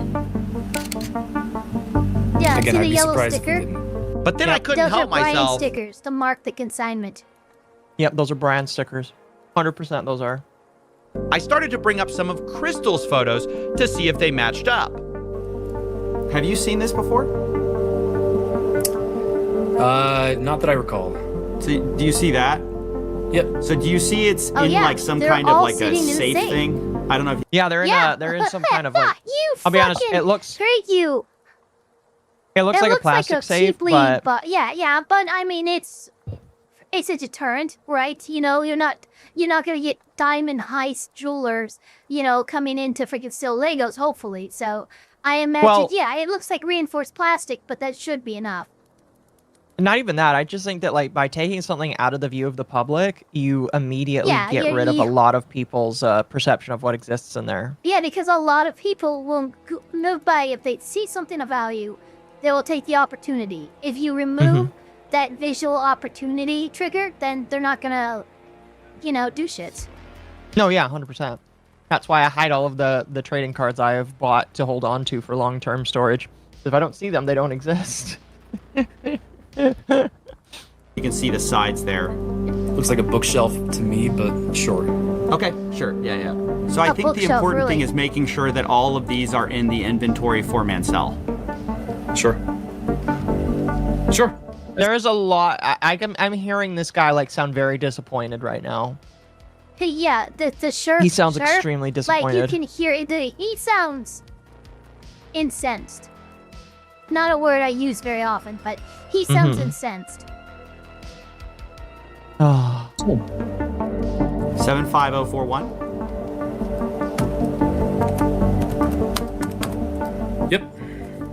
The Vulture Droid. 75169. 169 I'm not seeing, so there may be... Okay, so there's one that is not on our list. Let's try this. 10240. Okay, nope, not seeing that one either. Uh-oh. What about Yeah, we had some problems. 9493? 3. I don't see that one either. So maybe those were locked at the time, and Brandon did not get those pictures. Uh-oh. All right, that's Uh-oh. Yeah, that's So an now I'm issue. looking at Brandon. Now I'm looking at Brandon saying, uh-huh. Yeah, so we now have inventory discrepancies. Asset discrepancies. This is not okay. Yeah, that's pretty funny.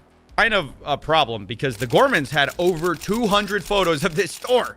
I definitely knew looking at these photos, there's a lot more Legos in the Gormans photos by quite a lot that Brandon's photos just didn't show. But corporate didn't really see it that way. But still, in the grand scheme of things, we're not talking, again, 10 times the amount of sets here. I don't know. I haven't shown all the photos yet. I don't know exactly how much. If there's a calculable figure that we can look at and say, great, this is what was there. Crystal's record keeping seemed pretty extensive regarding the inventory and its presence in that store. Which, I mean, I would expect her to be if she's handling, you know, a red record collection. Right.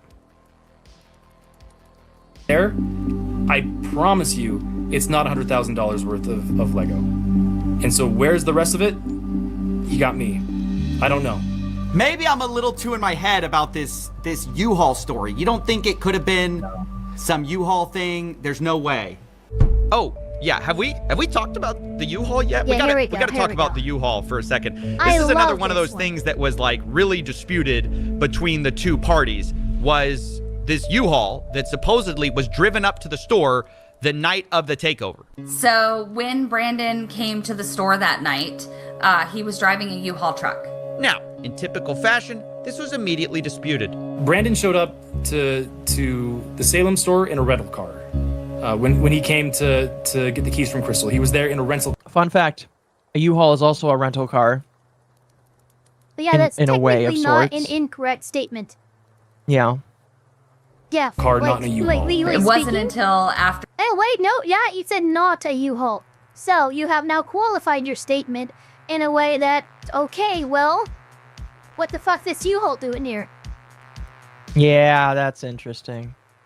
He told me It was fine up taking the until he keys and said locking me out. not a U-Haul. Yeah. Hey Ava and Mama, did you guys see the lackluster video I linked in the Discord and tagged you with? It is absolutely related to the American Fork PD. I have not watched it. We'll probably watch it a little later if we have time. Maybe tomorrow. We'll have to wait and see. But I am not surprised that the American Fork Police Department has issues outside of just one. Oh, yeah, So, big time. Thank you. I appreciate that, though. Out that I really kind of paid attention to the fact that he had a large, not the small, the large U-Haul truck.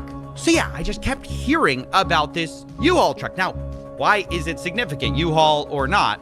Well, one, a U-Haul truck can fit a lot of Legos, but the big reason it mattered to me was because I was actually called by an ex-employee of the Bricks and Minifix store in Eugene, Oregon. Remember, that's the one that Brandon and Josh own. Shit. And he told me something very interesting. I'm a former employee, started in 2024, and I was working under the old, I do like that he's qualifying that this person works there by showing their starting and ending time working at the store. That makes me believe it a lot more. I like that. manager Brian. Here, I'm going to step away for a second to open up my door.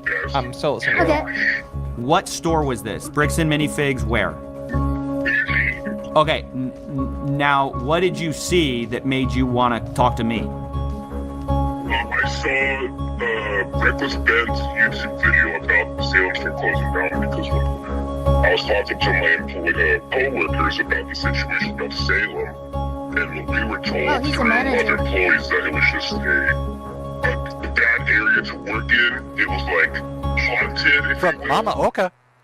Lackluster video shows a history of AFPD corruption. It makes everything so much more worse when you get a perspective of it with this video.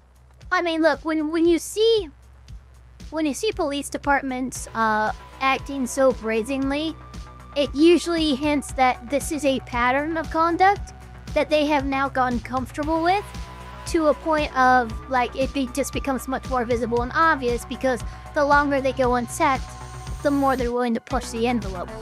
Yeah. So it does not surprise me. No, it doesn't surprise me either. It actually makes me kind of sad to hear about, honestly. It's happening way more than I am comfortable admitting. But after seeing the video of Reckless Ben, we exposed them, and it makes a lot more sense with what we dealt with Brandon and Josh. Like, Crystal stole Lego sets and bolted out of the country. Who says that? Brandon Best told us. When Really? he was dropping off all the Lego sets to us that night. And he was like, Oh, there's a bunch shit. of Lego sets that were like saran wrap. They had Star Wars CD. Oh, no. Medium-sized U-Haul truck. Oh, shit. So this is obviously like From Mama Oka. not proven. Oh, thank you. Oh yeah, and the lady who punched me in the face last year is going to have to pay for my eye surgery. She has to say she pled guilty to assault. Oh, good. I'm glad. I mean, I'm not happy that That's she cool. punched you in the face, but I'm glad that she is Can she plead guilty to reprimanded. battery? I don't know what state you live in, but assault is like, yeah, you felt threatened. You actually got hit. I think it's California. So, you know, okay, no, get battery, dude. What the fuck? Nah, assault is not Well, enough. I don't know. But congratulations, at the very least, that she has to pay for your surgery. That's totally good. retarded. At least, you know, being Yeah. found liable of creating that damage means it should be battery that she's pleading guilty to then, if she's paying for it. Yeah. Wait, they brought a U-Haul truck Yeah, from Salem, going to Eugene. and to Eugene, Unless and it had a bunch of Star Wars sets on it? Yeah, Star Wars sets, like everything. A bunch of new stuff too. Wait, when and was this when they took over the store from Crystal? I believe so, yes. Yes, because he said that Crystal stole Legos and left the country. While he has a U-Haul of Legos? Yeah. He says San Diego judge gave her probation with deferment. That sounds about right. A note, Crystal said large U-Haul came to the Salem store. This where employees said medium-sized U-Haul brought in sets to the Eugene store. People's memories are fallible, so it could be nothing. Yeah, I think that's pretty much what it's chucked up to. You know, Yeah. some people I know have never seen a medium-sized U-Haul. So they would call it first time seeing one, they would mistake it for a large one. I guess it I've depends on actually what you seen would that. consider. I've made that mistake myself. I mean, here's the thing. I know I have a rough idea of like how many like a lot of what Lego sets are. So I'd say a medium size Probably is a still medium good U-Haul. enough. I Yeah. think it was a medium size, and Crystal probably mistook it as a large U-Haul, probably because of the angle of the photo that she took. Yeah. Pretty much. Interesting. Oh, I saw Weird. room for one more, and absolutely. We're just gonna hold on to this stuff until corporate tells us where we have to distribute it. And we're like, oh, well, it'd make more sense if we could take it because we're kind of struggling with, you know, the product we put on the shelves. Oh my gosh. We really got to find out. Was there a U-Haul that night or not? Because everybody's disagreeing about it. This Eugene, Oregon guy says, oh yeah, a U-Haul showed up with Star Wars sets in it. Brandon was talking about the Salem store. You've got Matt McNeff saying there was no U-Haul there. It was a rental car. You've got Crystal saying, yeah, I thought it was really weird. There was a U-Haul truck there. So I told the McNeffs, you know, I really got to find out what the truth is here. If you know anything about it, let Yeah, me that's know, because fair. that's just something I heard. I do, and it has nothing to do with the Salem store. Well, at least not the Salem store in the way that it is there. Brandon showed up to the Salem store in a rental car. When he came to get the keys from Crystal, he was there in a rental car, not in a U. Sorry, I forgot. So that when played. there was the That's what you're handoff, saying. Hello there. Hi. What's up? Sorry, Elf. I thought Elf said I was good to join. Is it okay if I join in? As long as you're here to comment on the current video we're doing. Yeah. I watched a good bit of this already, but I didn't finish it. So I definitely have some thoughts. Free watch the All right, allegations, perfect. chat.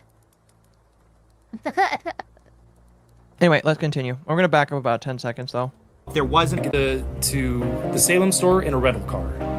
When he came to get the keys from Crystal, he was there in a rental car, not in a U-Haul. so when there was the handoff, there wasn't a U-Haul, it was a rental car. Correct. He was there in a rental car. Got it. Yeah. All right. Okay. And I think mean, any he's of the, like, if you were to He's given you many chances to confirm whether or not. So if he comes up with an impeachable, demonstrable, I mean, dude, you better just lay down like that one boat did in Bug's life is like, you know what? You should just squash my head because that's what you're doing if you decide to leave it. Yeah. Seriously, you have now. It reminds me of that verse in the Bible where it's like, you will deny me 3 times, right? Fucking CoffeeZilla really made sure. This is your statement. This is what you're saying to me. Okay, here we go.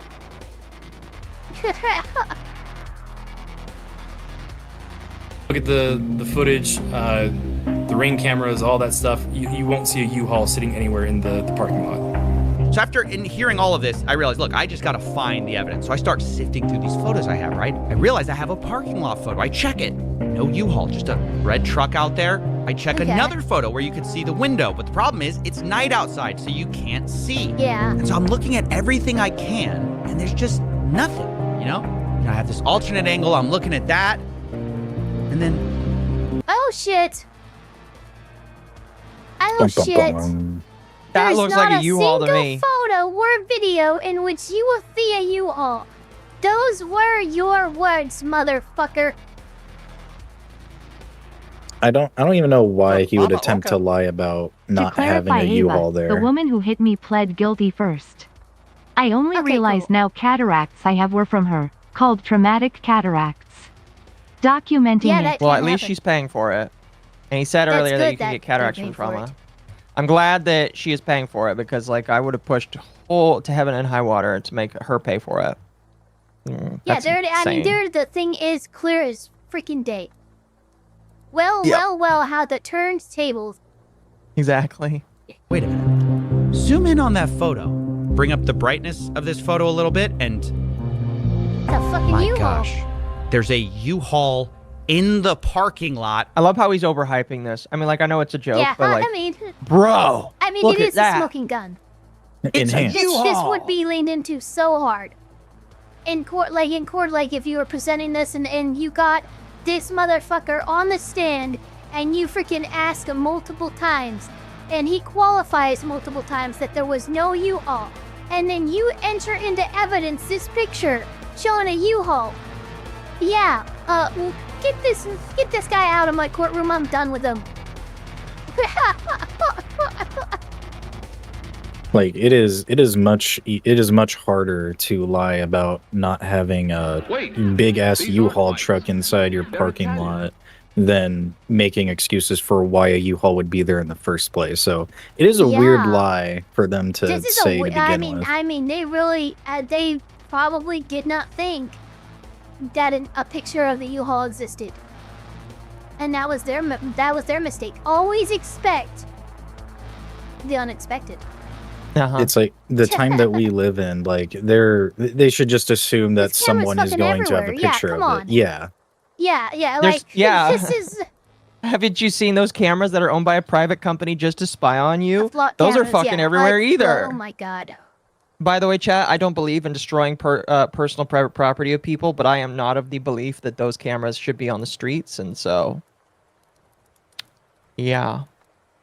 Anyway, I thank you, Artemis, for being a member for 2 months. I'll tell everyone right now, there's about 20 pounds of copper in those cameras. Is it really 20 pounds of copper? No, I have no fucking clue. That's way too much copper for one tiny little camera. I'm just saying, I'm telling people who would believe it so they get rid of the cameras for us. There's a holographic Pikachu and there's gold in them hills. It's a holographic Pikachu? Oh man. They're in all of those cameras. It's actually the gold-plated Pikachu from the Burger King promotional thing for the Pokemon the Movie 2000. I have one of those too. That'd be great to get another one. Yeah, I need to find out. I used to have I had like 3 of them, but I remember I traded one of them with someone to get a nice card, but I don't remember what it was. They're going pretty high right now. Yeah. I just lit them up the other days. Anyways.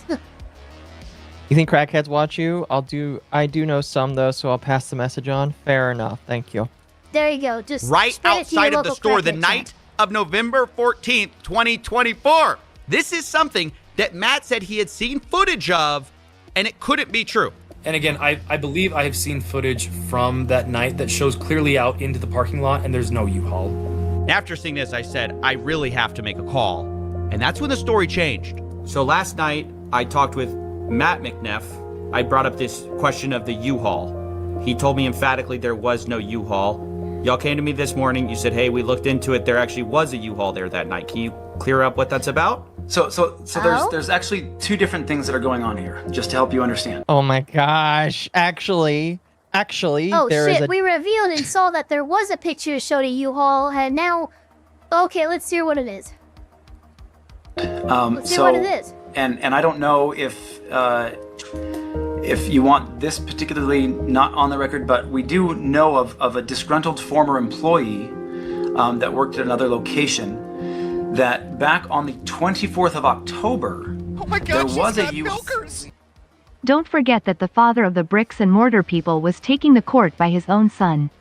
Are they taking money from the church? There's no way that you can take money from the church unless you are an accountant for the specific building. Well, I know a lot about how the Mormon church does its finances, and I will tell you, a lot of people would be surprised with just how much money the church has made in terms of tithing and personal investments that they have made, which is kind of weird in my personal opinion. His fucking stutter. You want to know an interesting fact? Allegedly, the Mormon church invests in stocks for things that we're not even supposed to like eat or drink. Like they invest in like I believe like different beers as a stock. You know what? That's just pragmatic. It's funny. You know, like, you know what? It's funny. Look, we don't partake in this stuff, but I'm betting on humanity's failure.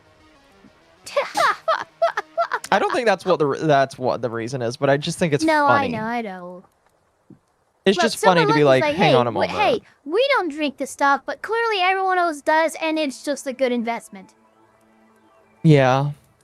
Well, they don't if they're in front of a different Mormon. When they're by themselves, they definitely do. It depends on the Mormon, I'm going to be honest with you.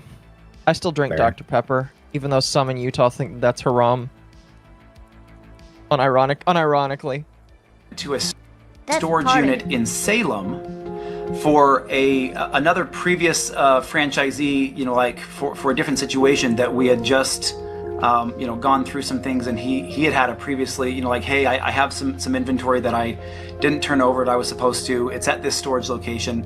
You guys can come pick it up. And so Brandon was sent on that day to pick up with a U-Haul inventory that then he moved down, but that was October 24th. So when we're talking about this ex-employee, you're saying they are conflating the October 24th event of the U-Haul coming up to Eugene with Legos with some time after November 14th, after the store takeover. Is that correct? Yeah. Am I understanding that? Yes. So this is now kind of a strange story. Corporate is saying there was a U-Haul at the Eugene store dropping off Lego, but that was from a different night, different collection. The CEO says Brandon showed up to Salem on October 24th for his secret shopper job with Crystal, and separately, he also was getting a different collection of Legos that also included Star Wars, and that's what he brought to the Eugene store, and the former employee is remembering. Oh, Jesus, then, that is way weeks too later, convoluted of on an November explanation. 14th, Brandon supposedly you know what? shows up Give me a again deception with a check U. with disadvantage. Yeah. I will say, when he's asking him that question and that CEO is just like looking down, you can kind of see the gears turning where he's like, It's completely, like, his body language is freaking screaming. He has no confidence in what he's saying. Yeah, that's really interesting. I have no confidence, but I must lie. Yeah, hello, Yeah, Internet no, Zen, for and hello, real. Jazz. Welcome. Mormons aren't allowed hot drinks or caffeine in modern terms. Here's what I'll tell you. Actually, I won't go too deep into it today, because guess what? On the 21st chat, I'll be talking with Celestium about my faith. The Nice. Word of Wisdom, which is what that is based off of, some of it is directly spelled out. Some of it is personal interpretation and between you and God. Hot drinks, I'm pretty sure that's just an old interpretation for alcohol. Some of people interpret it as coffee as well. I do believe that it is preached as coffee as well. Some people will go far and say that it also counts hot chocolate, which I think is retarded, by the way. So, I will say strictly from an anthropological view, the Eastern cultures tended to separate things based on like if it was spice or it made your gut feel hot, they would call it something. They would call it hot whatever. So a hot liquid, yeah, that really sounds like a spirit to me. You know, Yeah, that that's sounds what like a hard that's what I'm liquor to me. thinking. That's what I'm And if thinking. you think about the culture of the time back then and everything like that in that area and what they tended to call those things, like China called that stuff hot liquids and stuff like that. So yeah, that just sounds... Yeah, no, they're talking about liquor. Here is what I will say. Yeah, fire water, perfect example. There are That's a a perfect lot. example. Yeah, there's a lot of things that the church throws out there as general guidelines. Some of them are vague because it's supposed to be between you and God. But here's what I'll also say. The word of wisdom, which is where that comes from, the reason why the word of wisdom exists is because it is made for people that have problems with addiction. A lot of the things that are mentioned in it are things that people get addicted to very easily. Like coffee, like alcohol, like hard drugs, like all of that stuff. It tells you to stay away from addiction. Okay? So Where's the that's fun what the in that, word of wisdom was made for. The word of wisdom was literally just don't get addicted to substances. And I don't think that's necessarily a bad thing to say. It's kind of ahead of its time, I'll be honest with you. But yeah, that's why that's just the whole thing. Anyway, let's continue. Especially during haul, but the reason isn't for hauling Legos. Brandon flew in to Eugene that night. At midnight. So on the flew from Utah on the 13th, but landed in Oregon on like midnight of the 14th. This guy's stuttering so hard he doesn't know what he's saying or what he's doing. Clearly, they're talking about Gamer Girl bathwater. Exactly. Don't get addicted to that stuff. Gamer Girl You might get bathwater. AIDS. You might get AIDS. You'll get squids, Went and got a rental truck, and then went and stayed at a trailer that had previously been moved up there in anticipation, meaning like a camper trailer, in anticipation of the potential hostile takeover previously. Is that why he had a U-Haul? Is that the reason he had a U-Haul was for this camper, or what's going on with the? Yes. So then what happens is he takes his rental vehicle truck, and he tries to connect the trailer, the camping trailer, to that truck, and it's not rated for that particular weight, and he realized, oh crap. He called around and found that U-Haul had a rating for one of their box trucks, and so he grabbed that, went and got it at 10 a.m. on the 14th, and so he then went and hooked that trailer up to the camping trailer to a U-Haul, drove that trailer down to another location where he could set up the camping trailer in Salem, dropped off the camper trailer, and then he arrived in a U-Haul to the Salem store, and then went in, said hi to Crystal, and then as she was leaving, the door shuts, and so he locks it, calls the locksmith, takes him a while to finish up the changing of the locks. Wait, Brandon at this point is pretty exhausted. So. Okay. So this did happen on November 14th. Not October. Your timelines everywhere. You were just saying the U-Haul was present at that location, but only on the October 24th, the secret chopper date, not the hostile takeover date. Now you are saying, no, everything that happened, yeah, and he pulled up in the U-Haul, and when Crystal left, he locked the doors, and okay, so this is on November 14th then. And see, the problem is fucked I have up. trouble following this because he is all over the place. Well, I He's don't. all I'm over a the lawyer, place. and I can keep up just fine. This guy's lying through his fucking teeth. I would destroy definitely- him in cross. It definitely feels like he's purposely trying to explain like a little too much to try and confuse you, or The maybe he's just timeline confusing discrepancy's himself. fucked. My Well, maybe question he's is, why confused didn't he himself, ask a but what- lawyer to sign off on this? I mean, he didn't get a lawyer to sign off on the fucking the VOD, the fucking stream that he did with the Q&A where he got ran off the freaking stream. This guy is Yeah. not smart. Neither it seems, well, I mean, look, he's smarter than Ben at least because he actually has an attorney now. So I'll give him that Unfortunately. much. But like up until this point, No, these statements and shit, I guarantee you he's not running them by his attorney or anyone before he freaking makes them or decides to go live or decides to talk to CoffeeZilla or any of these things. This was not screened by a lawyer. No, it's okay. God will protect him. He's saying that on God doesn't October protect 27th, liars, Brandon actually. got a U-Haul for a different store to bring Legos to the Eugene store, and then got a separate U-Haul for the camper for the 14th. Remember when that corporate is kept so saying that they have convoluted. nothing to do with any of the franchises, and yet the That CEO is is so personally aware of every convoluted. step of the Yeah, process? Yeah, what is up with Yeah, that? I know, what the right? fuck is up with this like super fucking micromanagement involvement with this franchise owner? That should not be happening between corporate and a franchisee. It's very interesting, isn't it? Yeah. Again, this is the guy that sued his father to try and take an LLC to take a That's the company former that employee did literally help was unload in Lego sets, but they asset weren't. management. Yeah. Yeah, no, this is This is crazy. bullshit.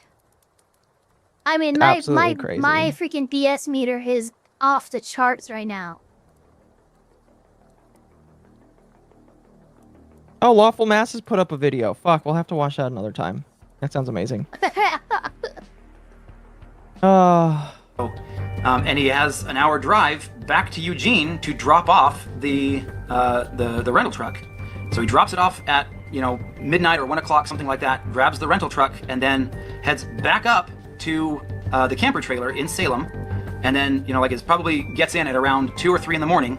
Spends a couple of gets that's a little bit of sleep before he has to head back to the store at 9 a.m. before the other employees get there. The timeline that is trying to be portrayed just makes absolutely zero sense. Okay, so I asked, obviously, You for said it, documentation man. of all of this from Brandon. And here's what I got. First, the U-Haul contract on November 14th. This checks out what we already know. Then I got sent a photo. The last one Brandon took in the Salem store, dated 9:44 p.m., where you can see what looks like the inside of a bird cage that the Gormans had. And lastly, I was sent a photo Brandon took of the mileage in the U-Haul as he dropped it back off at the rental place on November 15th, 12:41 It's a bad photo of the a.m. mileage. Now, the time gap there is about 3 hours between the last photo in Salem to dropping the U-Haul off, which is a bit of a problem for our timeline. Yeah, it took like 4 hours. I mean, I worked till like 11 o'clock, and I'm like, I gotta get up early for my other job. You moved 4 hours. Now, this is another person's accounting, but it does. Yeah, maybe they were off an hour.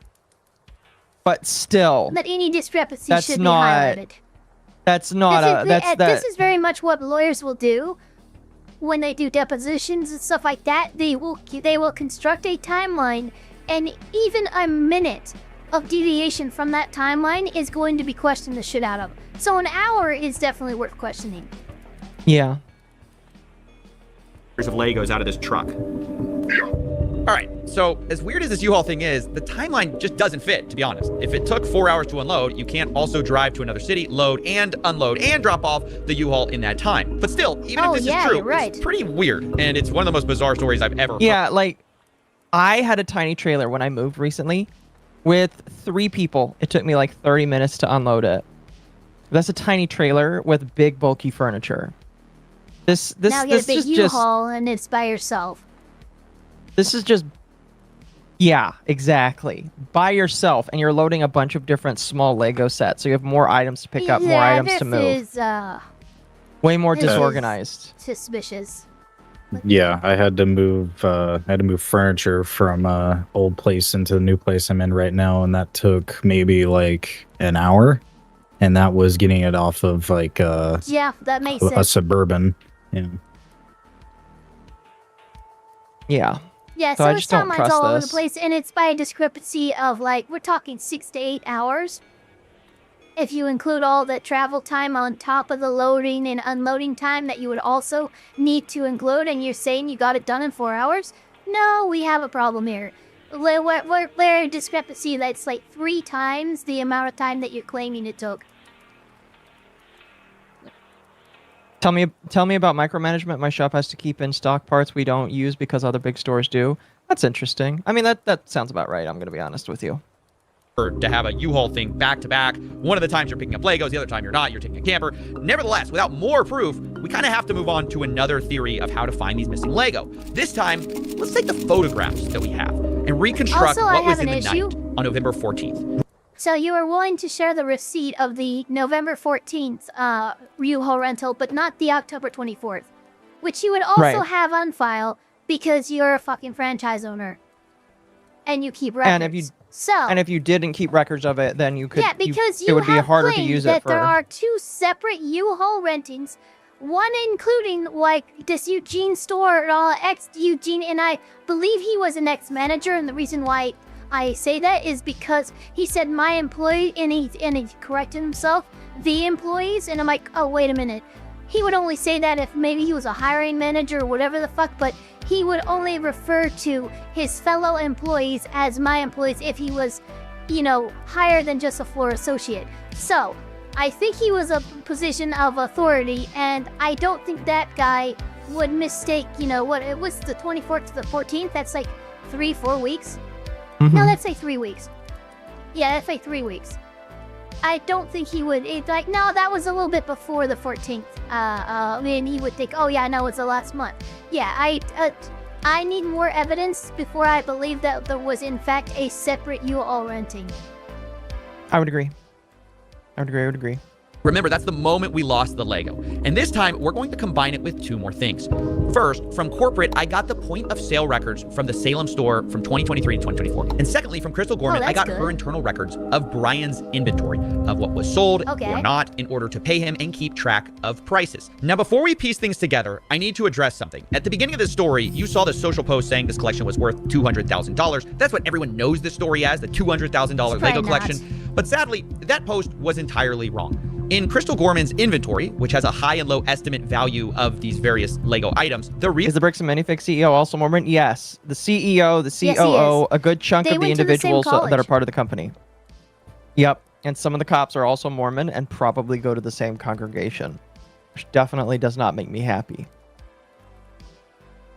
real estimated value is about $107,000. They give high estimates and low estimates, but that's right there in the middle. And for simplicity, I'll just be using averages and estimates here, but understand that, these numbers are not firm, given that they're unsold Legos. It's just rough possibilities. But the point is, it's worth nowhere near $200,000. And Reckless Ben, the one who made the original video covering this, said that surprised him.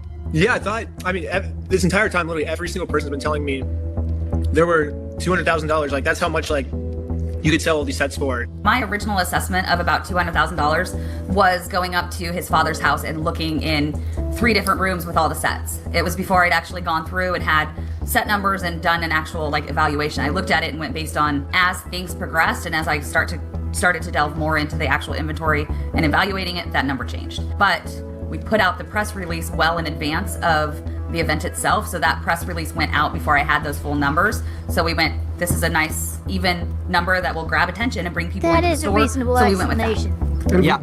Huh? That's a reasonable explanation. Yeah.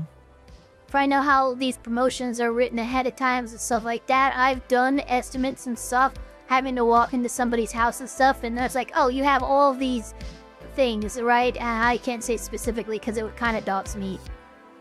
But you have all these things, and then you get them out of the space that you found them in, and you get them laid out in an empty building on tables. It's like, oh, this isn't nearly as much as I thought it was, right?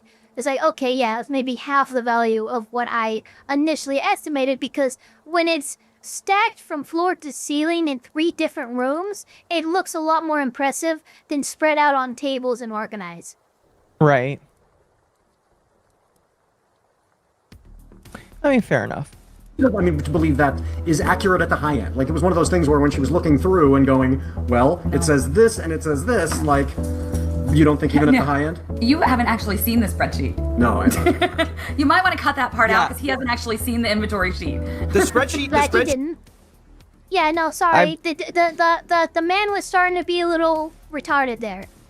He was getting over defensive and shit, but no, dude. I like how she called him out. I don't care that it happened. I'm like, yeah, no. I saw the spreadsheet, you didn't. What the fuck are you doing right now? Yeah, I'm glad that he didn't cut that out. Am I involved with the Legos too? Chat, what you don't know is that I had the Legos all along. I'm just kidding. It was actually me, chat. Dio, exactly. Sheet says about from between 85,000 to 120 something thousand, in the midpoint about 107 or something like that of what was inventory. Does that sound right to you? Yeah. Yeah, so this has been a really big point of misinformation to clear up, because if we're ever going to find the missing Lego, we need to start with the right number, the right value. It's about $107,000. Now, between 2023 and 2024, the Gormans record sales of about $24,000 of Brian's collection in their inventory tracking. Okay, list. so we'll And put of those like sales, Brian was entitled to 83,000. Yeah, $83,000 is still owed, Yeah. basically.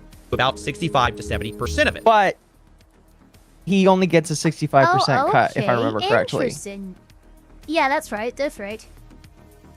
He was paid $17,000, which roughly tracks with Gotcha. that. Which means on November 14th, the big night, the remaining amount of Brian's collection that should have been in there is about $82,000. Now, it doesn't take a genius to realize this is a very different number than corporate provided, who found only $2,000 to $5,000 of it linked to Brian. And later they said they only found $13,000 to $15,000 in total Lego Star Wars. So you're talking maybe $11,000 to $15,000 total Star Wars, and that's all Star Wars inventory in the whole store. So that's corporate side of the story, but I didn't want to take their word for it. So I went through Crystal's photos myself, which she shared with me, and hired people to go through and hand tag the Star Wars Legos that were in these photos. We looked through over 200 plus photos, multiple videos, and matched what we saw with Brian's collection. In the end, I ended up with about $21,000 of... Okay. So where's the other $60,000? Also, that's a Yeah, huge that's the difference from question. what corporate was saying they saw too. Oh, it's a huge Yeah, difference from that's what also- corporate was saying, for sure. 100%. Legos matching Brian's collection that can be proven to be in the store on the night of November 14th. Now, to state the obvious, that's about 3 to 5 times what corporate estimated, at least on their press release. Now, yes, there are inherent errors in these estimates. Maybe we picked up some Lego that matched Brian's collection but wasn't Brian's. But even though this is a bigger number than corporate said, I have to admit, even with pretty generous assumptions being made, there's still a huge gap of about $61,000 here that I just couldn't find. But then I learned Brian had made a special side deal with M&R, who had recently purchased some Legos from him. And this is where it starts to get messy. So these are the pictures that M&R Productions sent me, looking at the Lego that Brian sold him. This was stuff reportedly in storage, and it's interesting because of an early inventory list, which had a column called location that Crystal used. And it listed a lot of the Star Wars items as being located in what they called storage. I should say none of this was mentioned by Brian at the beginning here. He did not It tell was this to not. Ben, allegedly. He did not tell this to anybody. Yeah, Very important I agree. detail that Or- I or that at- that or is at the insane very least, to. you know, it maybe if it was said, Ben certainly did not report it to us in his videos. I don't you know what I think mean? Ben knew. Just to be, I mean, yeah, maybe he just if did. I'm being extra safe, because we know how unreliable of a narrator Ben is, right? At best, what happened is Ben left out this information. At worst, the man self left out this information. Yeah, I don't like that information was left out. Honestly, it kind of Yeah. I don't like it either. it will make some people feel less sympathetic to the Mansell family,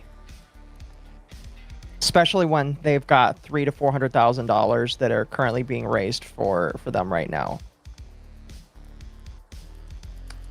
So We have no idea where that's going. Now, previously, I was told that all of the stuff in storage was put back in the store, but there's a bunch that's on this list that I can't find in the store that seem to appear in these pictures. Now, I've been assured, by the way, that most of these Legos were not part of the inventory spreadsheet. They were never given to Bricks and Minifigs. This is a separate part of the collection, but I did a check, and 100% of the items that match the Brian collection inventory just so happen to be listed with a location of storage. So this starts to make things incredibly fuzzy, and I'm inclined to believe that a lot of these are part of that same inventory list. Now, if we take that value of the side deal, that's about $10,000 to $20,000 that's not actually missing. Now, it was at this point I started looking more at the point of sales records. I realized maybe we could find some of this missing Lego there too. So this is from the Salem internal store records. Like, I guess this is what is entered when someone does a sale, and it's everything from September 2023 to November 2024 of Star Wars anything. And by the way, before we continue, yes, this was all a lot of work. If you want to, please support us on Patreon. That's how this show gets made. But anyways, according to those That's fair. records, about $51,000 in sales went through during this time period in a way that matched Brian Mansell's collection. Now, that really worried me because Crystal's inventory list showed only $24,000 in sales for Brian, Yeah, and Brian was only paid that's for a the huge discrepancy. That is a discrepancy of That's about a half. huge discrepancy. Yeah, it's 100%. You have understated what you have allegedly sold to your own POS. Look, POS systems are rarely wrong. The only times that they're wrong is if you use them incorrectly. Mm-hmm. So this is really not good evidence for Crystal. No. No, I'm really curious if that's going to get explained, as if like maybe it wasn't part of his collection, but it was still Star Wars. We'll have to see. We'll see. That amount. But suddenly, I remembered back to a time when I spoke to Crystal, and I asked how much was sold prior to the takeover. Which is something similar from what you told me, Crystal. Yeah. You told me, hey, it was about 50-something thousand. Yeah. But Brian was only paid 17,000. Okay. And it should have been about double that. And I'm just trying to make sense of that, given that everyone's accusing each other of theft right now. You understand? I mean, without seeing any of those records, without seeing those individual tickets, I can't answer that any better. Okay, this is kind of a problem. The math ain't math in here. 65 A smart answer from her, but it does not help. Just saying. Does not help.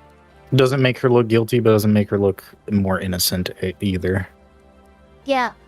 70% of 50,000 is almost double what we believe Brian was paid. And digging into the details, it turns out a lot of these sales come from what Crystal's spreadsheet actually categorizes as layaways, meaning they were marked as having been sold, but layaways are when someone puts a down payment on an item and later pays it off. But the problem was there were a lot of these, worth about $20,000 in layaway, and that felt a little strange to me. And because of that, I asked Josh Johnson, the incoming owner, and he responded, quote, "They're worth 2 to 3 items on layaway when they took over." So on the list of that, on the inventory list, do you know about how many layaways? I haven't gone through and done a count, but I know it was vastly. Why?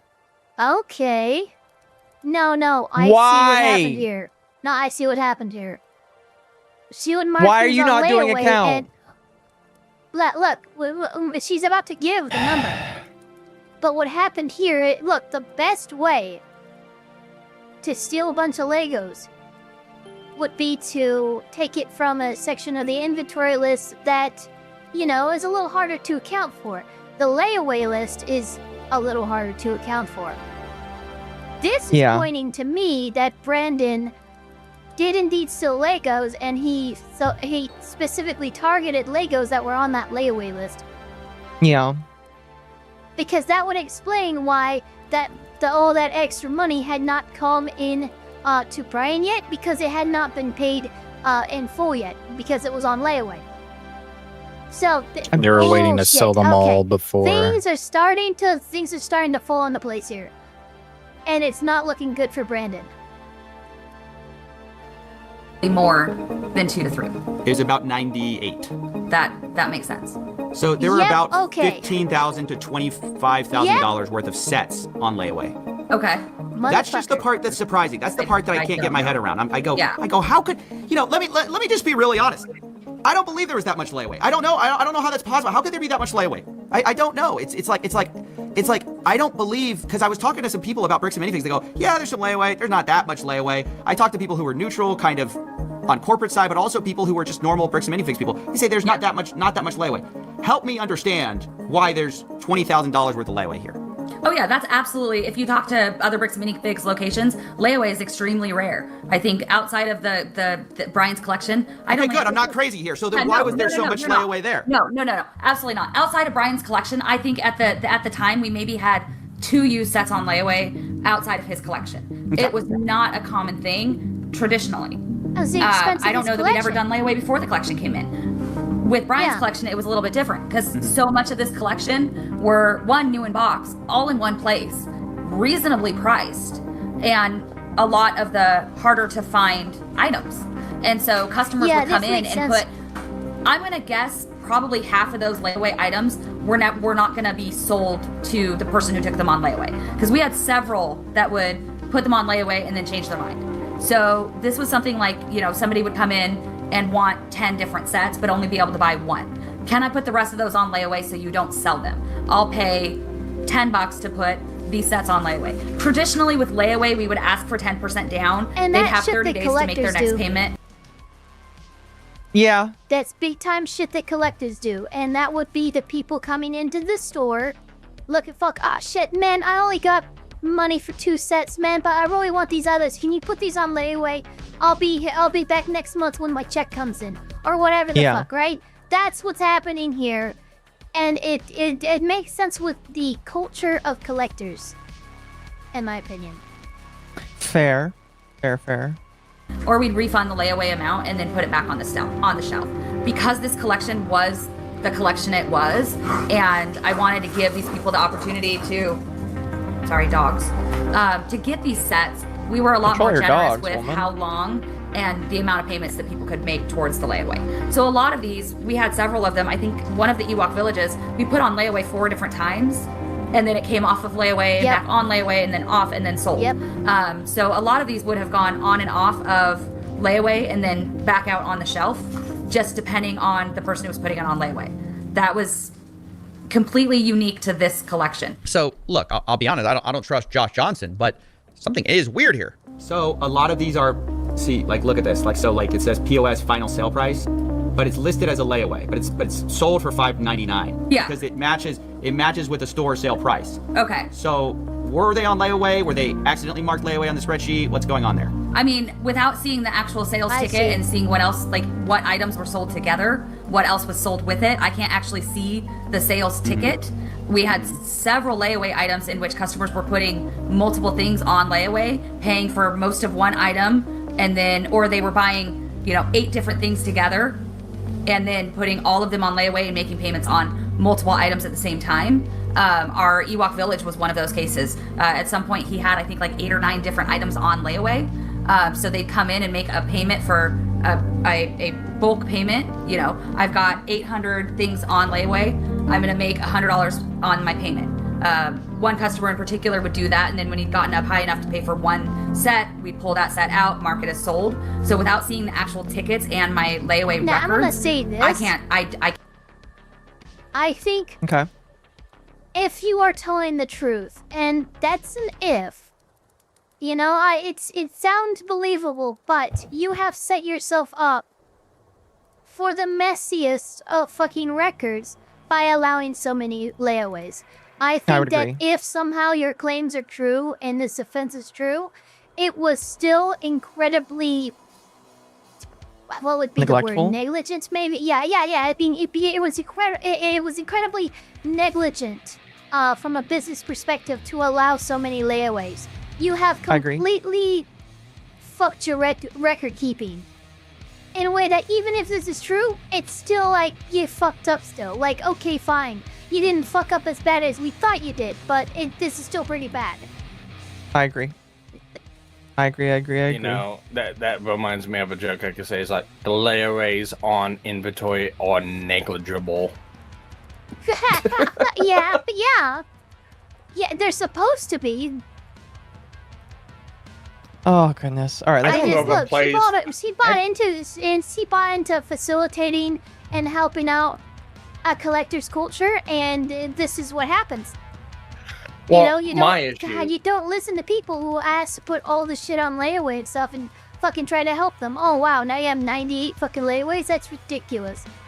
Well, aside from having so many layaways, my issue is it being marked as sold while it's still in layaway without having even if you are bundling purchases, you can't do that. There needs to be separate. That's my major red flag. I agree.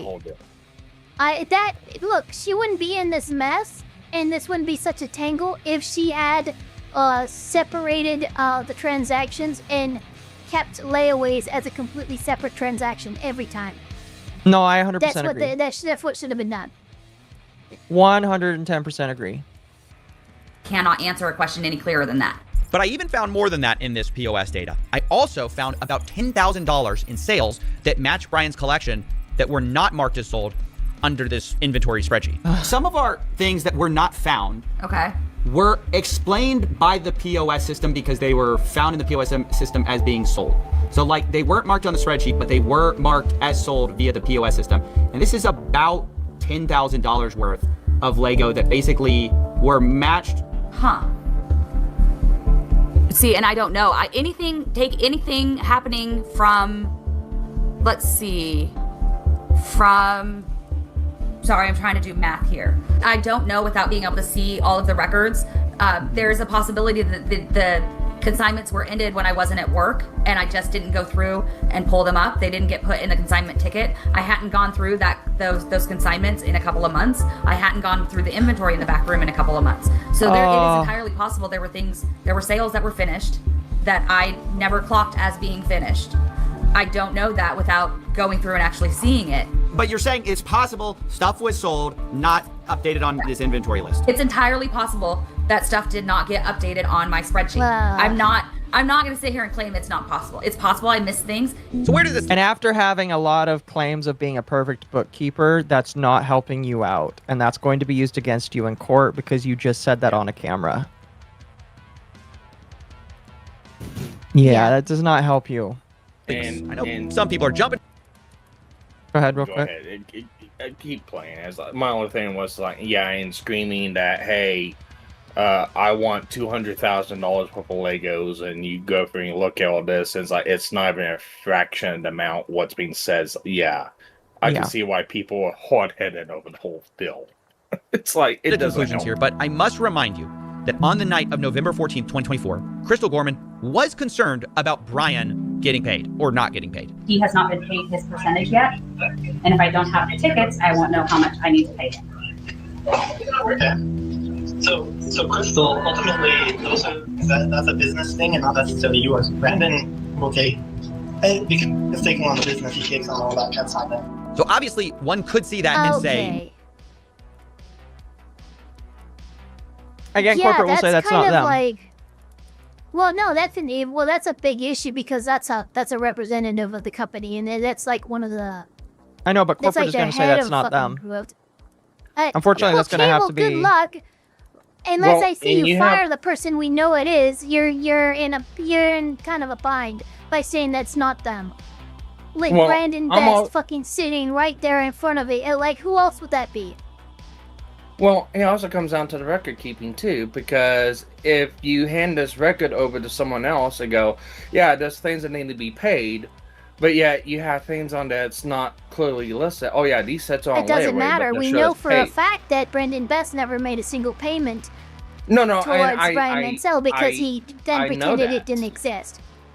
I know Right, that, so it would but only when- it would only be relevant in my opinion if Brendan Best actually did try to honor the consignment. If that happened, then yes. Now Crystal's record keeping is the main issue, but Yeah. that's not what happened. So it's like if Yeah, Brendan that's Best what made I'm use just of those looking at. records, yeah.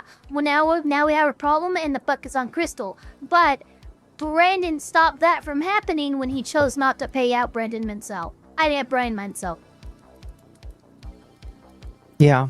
Hey, let's continue because I do want to. We're probably not going to finish this video before I need to jump over I'm to the so other sorry. collab, but that's okay. They will forgive me. I can join in on the next round afterwards. Let's just finish this video though. Yeah. She was intending to reconcile with Brian. Maybe she hadn't gotten around to it. And of course, corporate will probably take a more cynical view of what she's doing by printing these receipts. But the point is, regardless of whose side you're on, I think we can all agree there's a lot of weird stuff here on all sides. Abnormal stuff. Oh, for sure. Maybe you can chalk some of this up to bad record keeping between the U-Haul, the layaway, the $20,000 in Lego sets that corporate called $2,000 to $5,000 that was there that night, the off-book deals. But even if we can't fully know 100%, what these weird things were about, I think they tell a story of what actually happened to Brian's collection. In a way, multiple people, I think, are kind of right, kind of wrong. The Gormans were correct that more of that collection was there that night of the takeover than previously thought. But corporate also alleged that some of it was offsite, and that appears to be partly true, although some of that is disputed, and it looks like, way more of the collection was sold and layawayed than Brian was paid for. But all in all, there's a lot less missing than many people think, especially if your starting number is $200,000. I estimated, and I must emphasize, estimated with bad records, that there's only about $10,000 to $20,000 in Lego that isn't explained by one of these sources.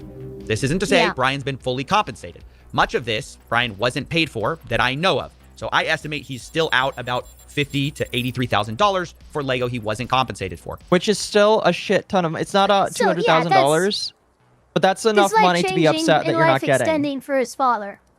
Yeah, that's money that That's you for put away for goddamn- college. Yeah, no, that's absolutely. That's a lot of fucking money. By the same token, I can understand why Bricks and Minifigs would say you're going to waste more money than you're going to make back. When saying because that. we're not dealing with the numbers that are. Yeah. Yeah, pretty much. And I think honestly that's something that Bricks and Minifigs obviously should handle and make right. Regardless of what a franchisee does, the new one, the old one, the company behind it must stand behind their product, their service, and I can't imagine a better example of a company doing the opposite. Unfortunately, Bricks and Minifigs has chosen to deflect and dodge responsibility at most opportunities and created a really awful customer experience that has snowballed into this crazy series of events. But instead of taking accountability for that, they've taken an aggressive legal strategy, which I told them personally was a horrible idea. As of writing this, Brian Mansell is being sued for $1.3 million as part of a legal campaign against him and Reckless Ben and any of the associates. Remember, Brian is the same guy who lost all these Legos at Bricks and Minifig store, and I told the CEO and COO that's ridiculous and they should drop this. Look, mistakes have been made by plenty of people here, but there's a lot more people who have inflicted self-owns, the likes of which we've rarely seen, by just choosing the worst possible path at every fork in the road, no pun intended. But the best path to making things right, in my view, is by just making Brian whole and moving on. Drop the aggressive legal strategy. You are a Lego store at the end of the day. You are supposed to be about fun, not about a rerun of Suits. But anyways, that's my investigation. Those are my closing thoughts. And I knew I wanted to approach everyone involved in this whole story. But I imagine that Ava is does. a legal shout. I know it is, but I don't like. I imagine there's like an episode that like did There's kind of like. no. The rang. whole show is these high roller lawyers who fucking have these crazy fucking deals with corporations, and they do shady shit to one up each other in the same firm and stuff like so fucking retarded and drama filled. It was a great joke to make. Fair enough. And I just made it worse by trying to explain it. Fair enough. With my results and see what they thought to close things out. Does all that make sense to you? Because I'm showing everyone in this story and saying, hey, the thing are any of these numbers blowing your mind, or is any of this crazy to you? No, it's not great. But what's crazy, again, like all the photo evidence that both sides have points to there being, sure, $20,000 worth of Lego of Star Wars Lego in the store that night, right? I don't know, man. I'm just like, can people understand maybe why there was some confusion and why there was some hesitation when somebody comes in and says, hey, you owe me $60,000 worth of product Lego, and we go, we don't even know who you are. Like, yeah, Crystal mentioned something about consignment on her way out the door. And we go, sure, we'll get that figured out. But then the guy just walks in and demands $60,000 worth of Lego. Like, Oh, we know like, it was what am I a couple supposed to do weeks other than after say, the cool, store show me, takeover. can you... Yeah. Yeah, we know there was a timeline there. Story. Yeah, according to what Ben stated, Brian went in the next day, Did he go in the next day? the 15th. Okay, that is probably a little too soon. Give him a few days at least. But then again, you know, that's a few more days to cover the tracks more thoroughly. You know, we know these guys are not good actors. We just know that for a fact. Based off of some of their previous shit, I don't believe that they are good actors.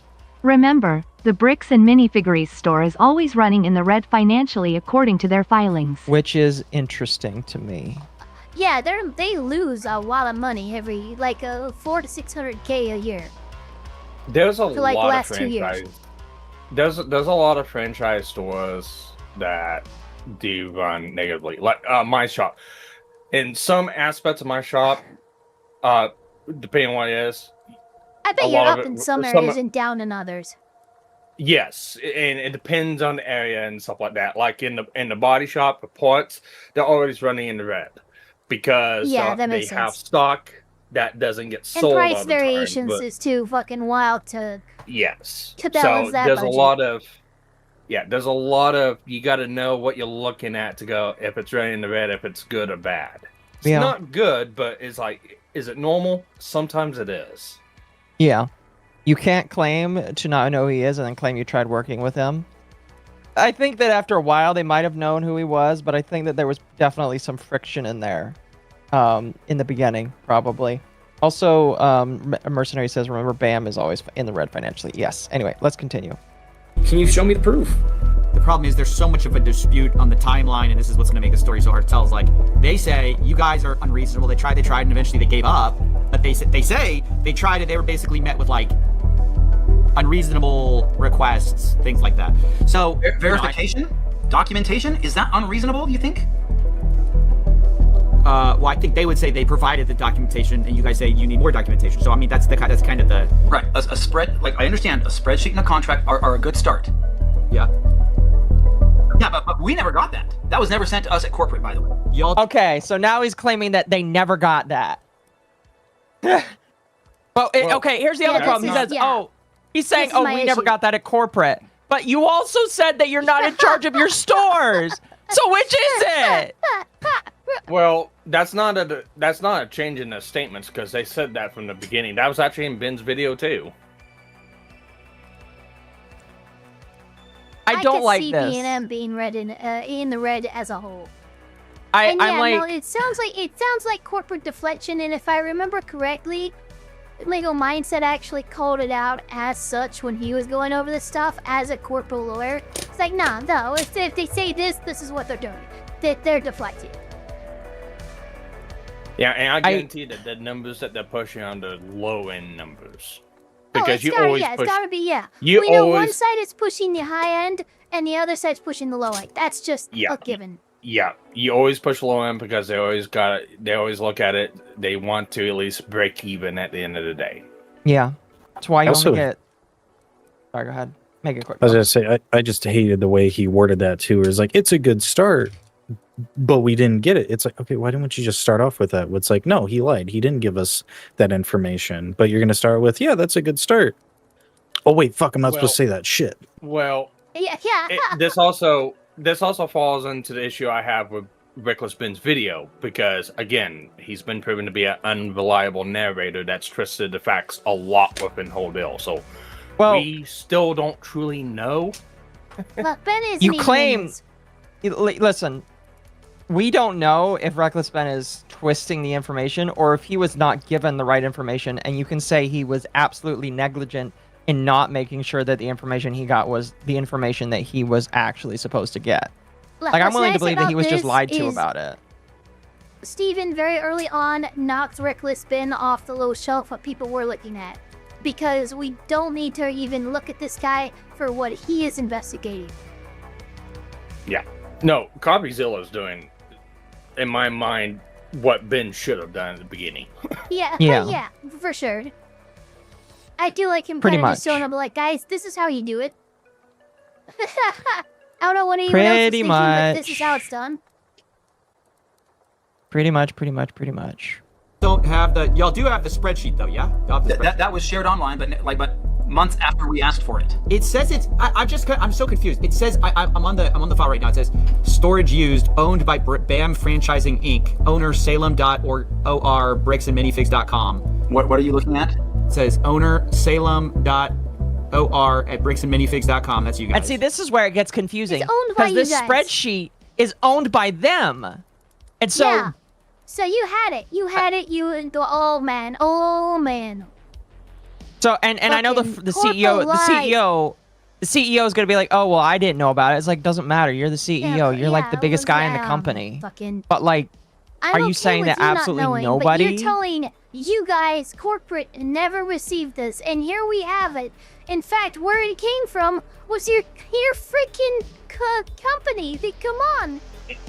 And this is why you don't make statements on the record without a lawyer. Yeah, absolutely. It's crazy. It says owned by BAM Franchising Inc. It says created September 6, 2024. And when I look at it, this is the Mansell list, I believe. So this would have been created under so we have the. I could just hear in his voice, he's like, fuck, how am I supposed to answer this question? Because this does belong under me. This is in my shit. What am I supposed to say? This is when I'd be like, I need to talk to my lawyer. I can't answer this question right now. I'll be honest with you, talking to CoffeeZilla is one of the dumbest things he ever did, in my personal opinion. Now, this was also created, 3 months before the takeover? Yeah, it looks like it.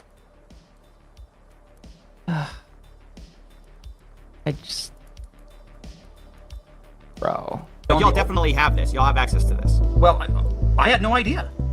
So if this is the first that anybody has shown me that a spreadsheet was created using like Bricks and Minifigs Salem, like, and all of this stuff was archived.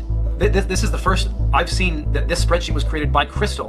And we don't know how accurate it is, how up to date it was. We don't know a lot of those types of things. And understand, I appreciate you sharing this with us because we had no idea. Again, you don't know what you don't know, and you can't. How did you not know that this spreadsheet was in your fucking shit? Now, saying that you just didn't know it doesn't exist doesn't like absolve you if it's in your shit. My fucking Google Drive. I didn't know that I didn't know these drugs were in my home. I didn't know that this shit was in my area. Collection list detailing. Oh god damn it! That's my issue. This is so high profile. I can't believe you didn't know. I cannot believe that. It also goes into, when did they actually start looking into this? I mean, did they start looking into this after they took over? Did they start looking into this a year after they took over? Did they start looking into this whenever they say, Ben started they started looking into it after. They started looking into it after. It was like October 24th, I believe, was when they sent Brandon in as a secret shopper. No. And then, that was to acquire. That was to monitor the franchise and to see if they're gonna take it over or what. That's specifically talking about Mansell's collection, which at that point, I mean, you would say they should know because corporate whatever. But again, you know, Crystal's bookkeeping. I don't know. Again, a lot of conflating information here. I'm sorry, but like, what freaking Guinness Book World Record holding collection? Yeah, I don't know that that's there. I'm not going to be interested or, you know, keeping an eye on a world record fucking collection that's under my fucking protection, under this consignment. Yeah, no, I'm not going to pay attention to that at all, right? It's like as soon as they were to take, as soon as they took over the franchise, they would have to look at that stuff, right? Because that would still be saved locally if it's, it would still be through that company email. So whatever computer system they have at that franchise, they would still have access to it. It's like, how would that not be one of the first things you check? Like, we're being lied to by like 3 different parties, and that's what's pissing me off. Yeah. It's just a lot of competence all around. Yeah. Like, we don't know everything, and we don't go, you know, like looking in every nook and cranny everywhere. You know, like we just don't know some of those things. So, but you why not? You acted on the video with Reckless Ben. Nope, that's not something that belongs to this guy. This guy definitely didn't know it. Nope, absolutely not. And it's just like, okay, it sounds like you're wrong, and now you're admitting that you didn't know that. Well, I don't know what you're doing, man. Well, to be fair, Ben did say that you have $200,000 worth of Legos. Regardless, when he mentions Brian Mansell, he acts like he doesn't know who he is, and it sounds like he knew. Yeah, that's a big issue. It sounds like he knew. That fucking art of the deal shit. I don't know who that guy is. Yes, you do. Yes, you absolutely do. if that's there, we can now have our team go look for that. When it comes right down to it, they're going to have to make a judgment call and say, who's telling the truth? The people who... Mr. Antifa should not be talking right now. He was not involved in this. She is the only one that should be talking in this situation. Yeah, Sorry. I agree with this. Like, legitimately, he should be shutting up right now. She's the only one that did business. Why you're here. Yeah. We're taking all the pictures and and we couldn't take pictures of everything the night of, but we're being honest consistently, and the people who are saying, there was $5,000 there. Really? Like, that makes no sense. We've got the evidence, and yes, there's a discrepancy. We acknowledge we did not take pictures of everything, but does that mean that the discrepancy is, And now you're admitting that you didn't take pictures of everything? Oh my gosh. Woman, get this man out of the room. Get this man out of the fucking room. Look, I see the argument he's trying to make. If he reworded it, it would be better. As it is, it sounds fucking gross. But he's saying, look, of the two, who has produced more receipts in as good faith as they could, with as much as they can. Well, I will say, between the two, BAM has produced far less than what they have. It does seem like they have produced as much Obviously, Aqua is a bad example because it's not a everything lost they have, cause. as opposed to what BAM has. Now, something going on with this Lego thing is more than just the money. I can't put my finger on it. There's something going on here that's bigger. I don't know. Let's finish this up, though, because I do have to get jumping here soon. therefore these missing, percentage, whatever that would be, 5%, is some magical other place. Or it was sitting there in the store and we didn't get pictures on it. If I messed up, explanation. if I messed up on my record keeping, I will take accountability for that. It's possible. If my staff didn't draw attention that consignments had left out, so I'd move them to the thing. Any of that, I will take accountability to that. I am more than willing to do that. I need BAM to show me those tickets. As they promised to do. I will sit down with Brian and talk this over and figure out what we missed and where it was missed and how it was missed and make that right with him. I mean, that's new information no one's ever found out. So that's like awesome. They're going to lose hundreds of millions of dollars because of their own wrongdoing. They're literally going to destroy their entire company because they're this stubborn over maybe $20,000 worth of Lego. Sure, I'll be keeping you in the loop with what Nice. I'm excited. This was good work. My other final thoughts is, dude, you solved it, dude. That's awesome. I was like, look at CoffeeZilla's face. He's like, dude, man, shut up.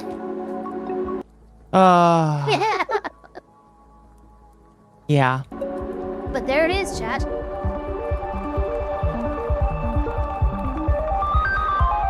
I was 100% impressed with CoffeeZilla.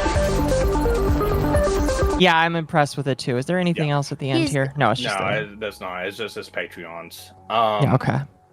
But no, it's like looking through this. This answered a lot of questions that a lot of the questions we had. Yeah, because a lot of mine it's like, look, I know Bricks and Minifigs is sitting on this some of these sets and there's money that's not been paid out 100%. It's not 200,000, and it's not even nowhere near that number. It's like there's a lot of stuff going on here, and I took my hat to CoffeeZilla for putting that information out. I agree. For sure. Elko, what are your thoughts? Because you got to get going here. My thoughts are a lot of this shit is just gay as fuck. I mean, like from the beginning, like it didn't take me very long to kind of just be like, I don't know, 200,000 is still missing. No, I don't believe that. Hold on. Yeah, I never believed that from the get-go. And I did think that was an over-exaggeration of the, for advertising purposes, obviously, but that's not a realistic number. Hey, look, as a lawyer, when you go and you're asking for damages, you always overshoot what you actually, want. If I want 500 grand, I might ask for 3 mil. Yeah, sure. No, yeah, I'm for sure. Probably not going to get 3 mil, but it's what I'm going to ask for, hoping that I can split the difference and get a more reasonable number to my real target. Mm-hmm. No, for sure. I do think that, like, again, there's a chance that Reckless Ben is just so reckless that he did not ask a lot of information that would have been pertinent to a lot of the stuff he did. And so because of that, he's being left in the dirt, I think, by a lot of this. And that kind of sucks for him. Because I don't think that he was necessarily wanting to be a bad actor. I think he was just wanting to do the best possible. Maybe that's me being too nice to the guy, but, Too nice. I don't care. I don't care if I'm being too nice. I think that he did the best of what he could. He made some dumb decisions, but he had good intentions. Yeah. As of right now, though, the only update we have is that he is not retaining counsel at the current moment. He had a pre-trial meeting to talk about the next meeting, and he said that he was representing himself, which I think is the dumbest fucking thing that you could ever possibly do, and you should not be ever doing that. Big time. Yeah, that's a horrible idea. And talk to the prosecutors privately.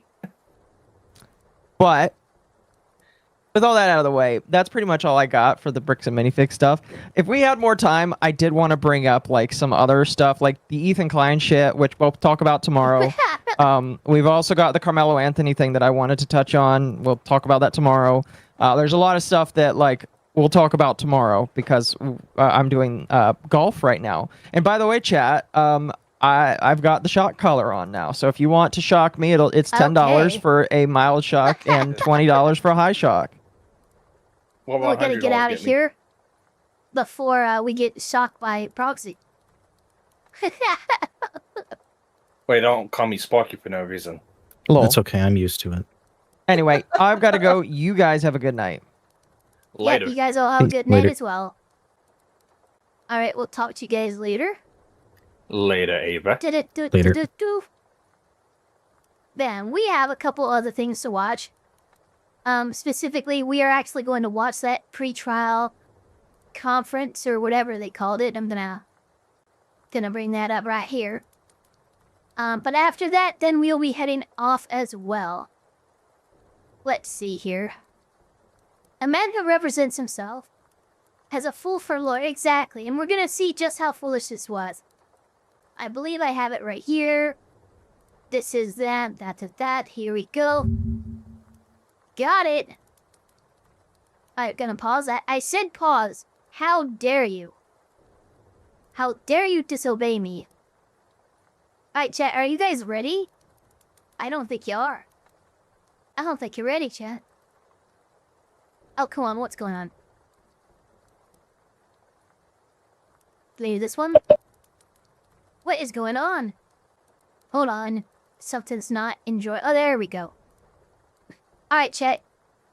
This is Provo City v. Benjamin Paul Schneider Pretrial Conference, scheduled for June 8th, 2026 at 11 a.m. Case number 26-1376. A scale of 1 to 10, how screwed is Ben as of now? Well, we're about to find out in this next 2.5 minutes. All right, Let's see what happens. Benjamin Schneider online. Okay. Yes, sorry for the last time you called. I think I hit the wrong button and accidentally got in a private meeting with the prosecutor, but I'm here now. Oh, that's fine. All right, we're here on case 261 ending 376, scheduled for a pretrial today. And are you representing yourself on this case, Mr. Schneider? Yes. Okay. Have you had a chance to speak with the prosecutor then? Yes. Okay. Ms. Telford? We need to continue with time for review video footage. Ben, you need a lawyer. Do you need time to view video footage? Yes, there's the defendant claims that he gave some video footage to officers, and so time to look at that. Okay. Does that work for you, Mr. Schneider? Yes. Okay. David. Stellar editing, by the way. You can do anything my back command. Where do you live, Mr. Schneider? Los Angeles. Okay. July 6th at 11. July 6th, 11 o'clock in the morning. Does that work for you? Yes. Okay. And you understand that's Utah time, right? Yes. Okay. And then, I love it. Sounds like he's responding like it sounds. When I went to, I got arrested and did a fingerprint there. I don't know if that transfers over, but I have not done a fingerprint for this specific case now. Okay, yeah, the fingerprints are linked to the case, so you need to go to your local police department, so get you're a gonna have to, fingerprint card, and mail that into the court, okay? Pretty simple stuff. And can you get that done by the next court hearing? Okay. Yeah. All right, that'll be the order then. Any questions for me, Mr. Schneider? No. Okay, thank you, sir. All right, there we go. Thank you. Is that it? Yeah, we'll see you on that's July everything. 6th. And there we go. So yeah, sadly we have confirmation that Ben, reckless as he is going to be representing himself in this case. We luckily, and I'm going to go ahead and give this to everyone here. That pickle. We're gonna go over here, and I'm going to actually give you all a very nice little thing. We have an excellent archive in the way of Bam Sucks. And what I mean by that is this. I will be monitoring this case through his uploads because he is doing an excellent job of archiving things. If you go to this link, you will see all the freaking, all the exhibits, all the reports, all the submissions. I mean, this is good. And you will notice a disclaimer at the top, but this is for everyone here to browse so you can follow this case along with me. Anyway, thank you very much to everyone who has decided to come and hang out with us, react to this probably final update for a while with this Bitch and Minifix case, unless it somehow ends up moving a lot faster. I'm going to assume that this is probably going to be the last update for a while that we do a stream on. Don't forget to like, comment, subscribe, hit that notification bell as hard as you possibly can, and hang out with me for just a second while we figure out who we're going to raid out into. I believe we should be able to raid out into Oko. Oh no, no live or upcoming content for my Subscribe, so my stuff is bugged again. I can do nothing about that. Come on, darn it. Maybe if I try this. One more time. Nope, still nothing. Alright, so I will just see you guys all on the next one, chat. It may be for a baking stream on Sunday, or no, tomorrow. It might be tomorrow. I don't know. It depends, okay? Check my Discord for more information. We will see you all later.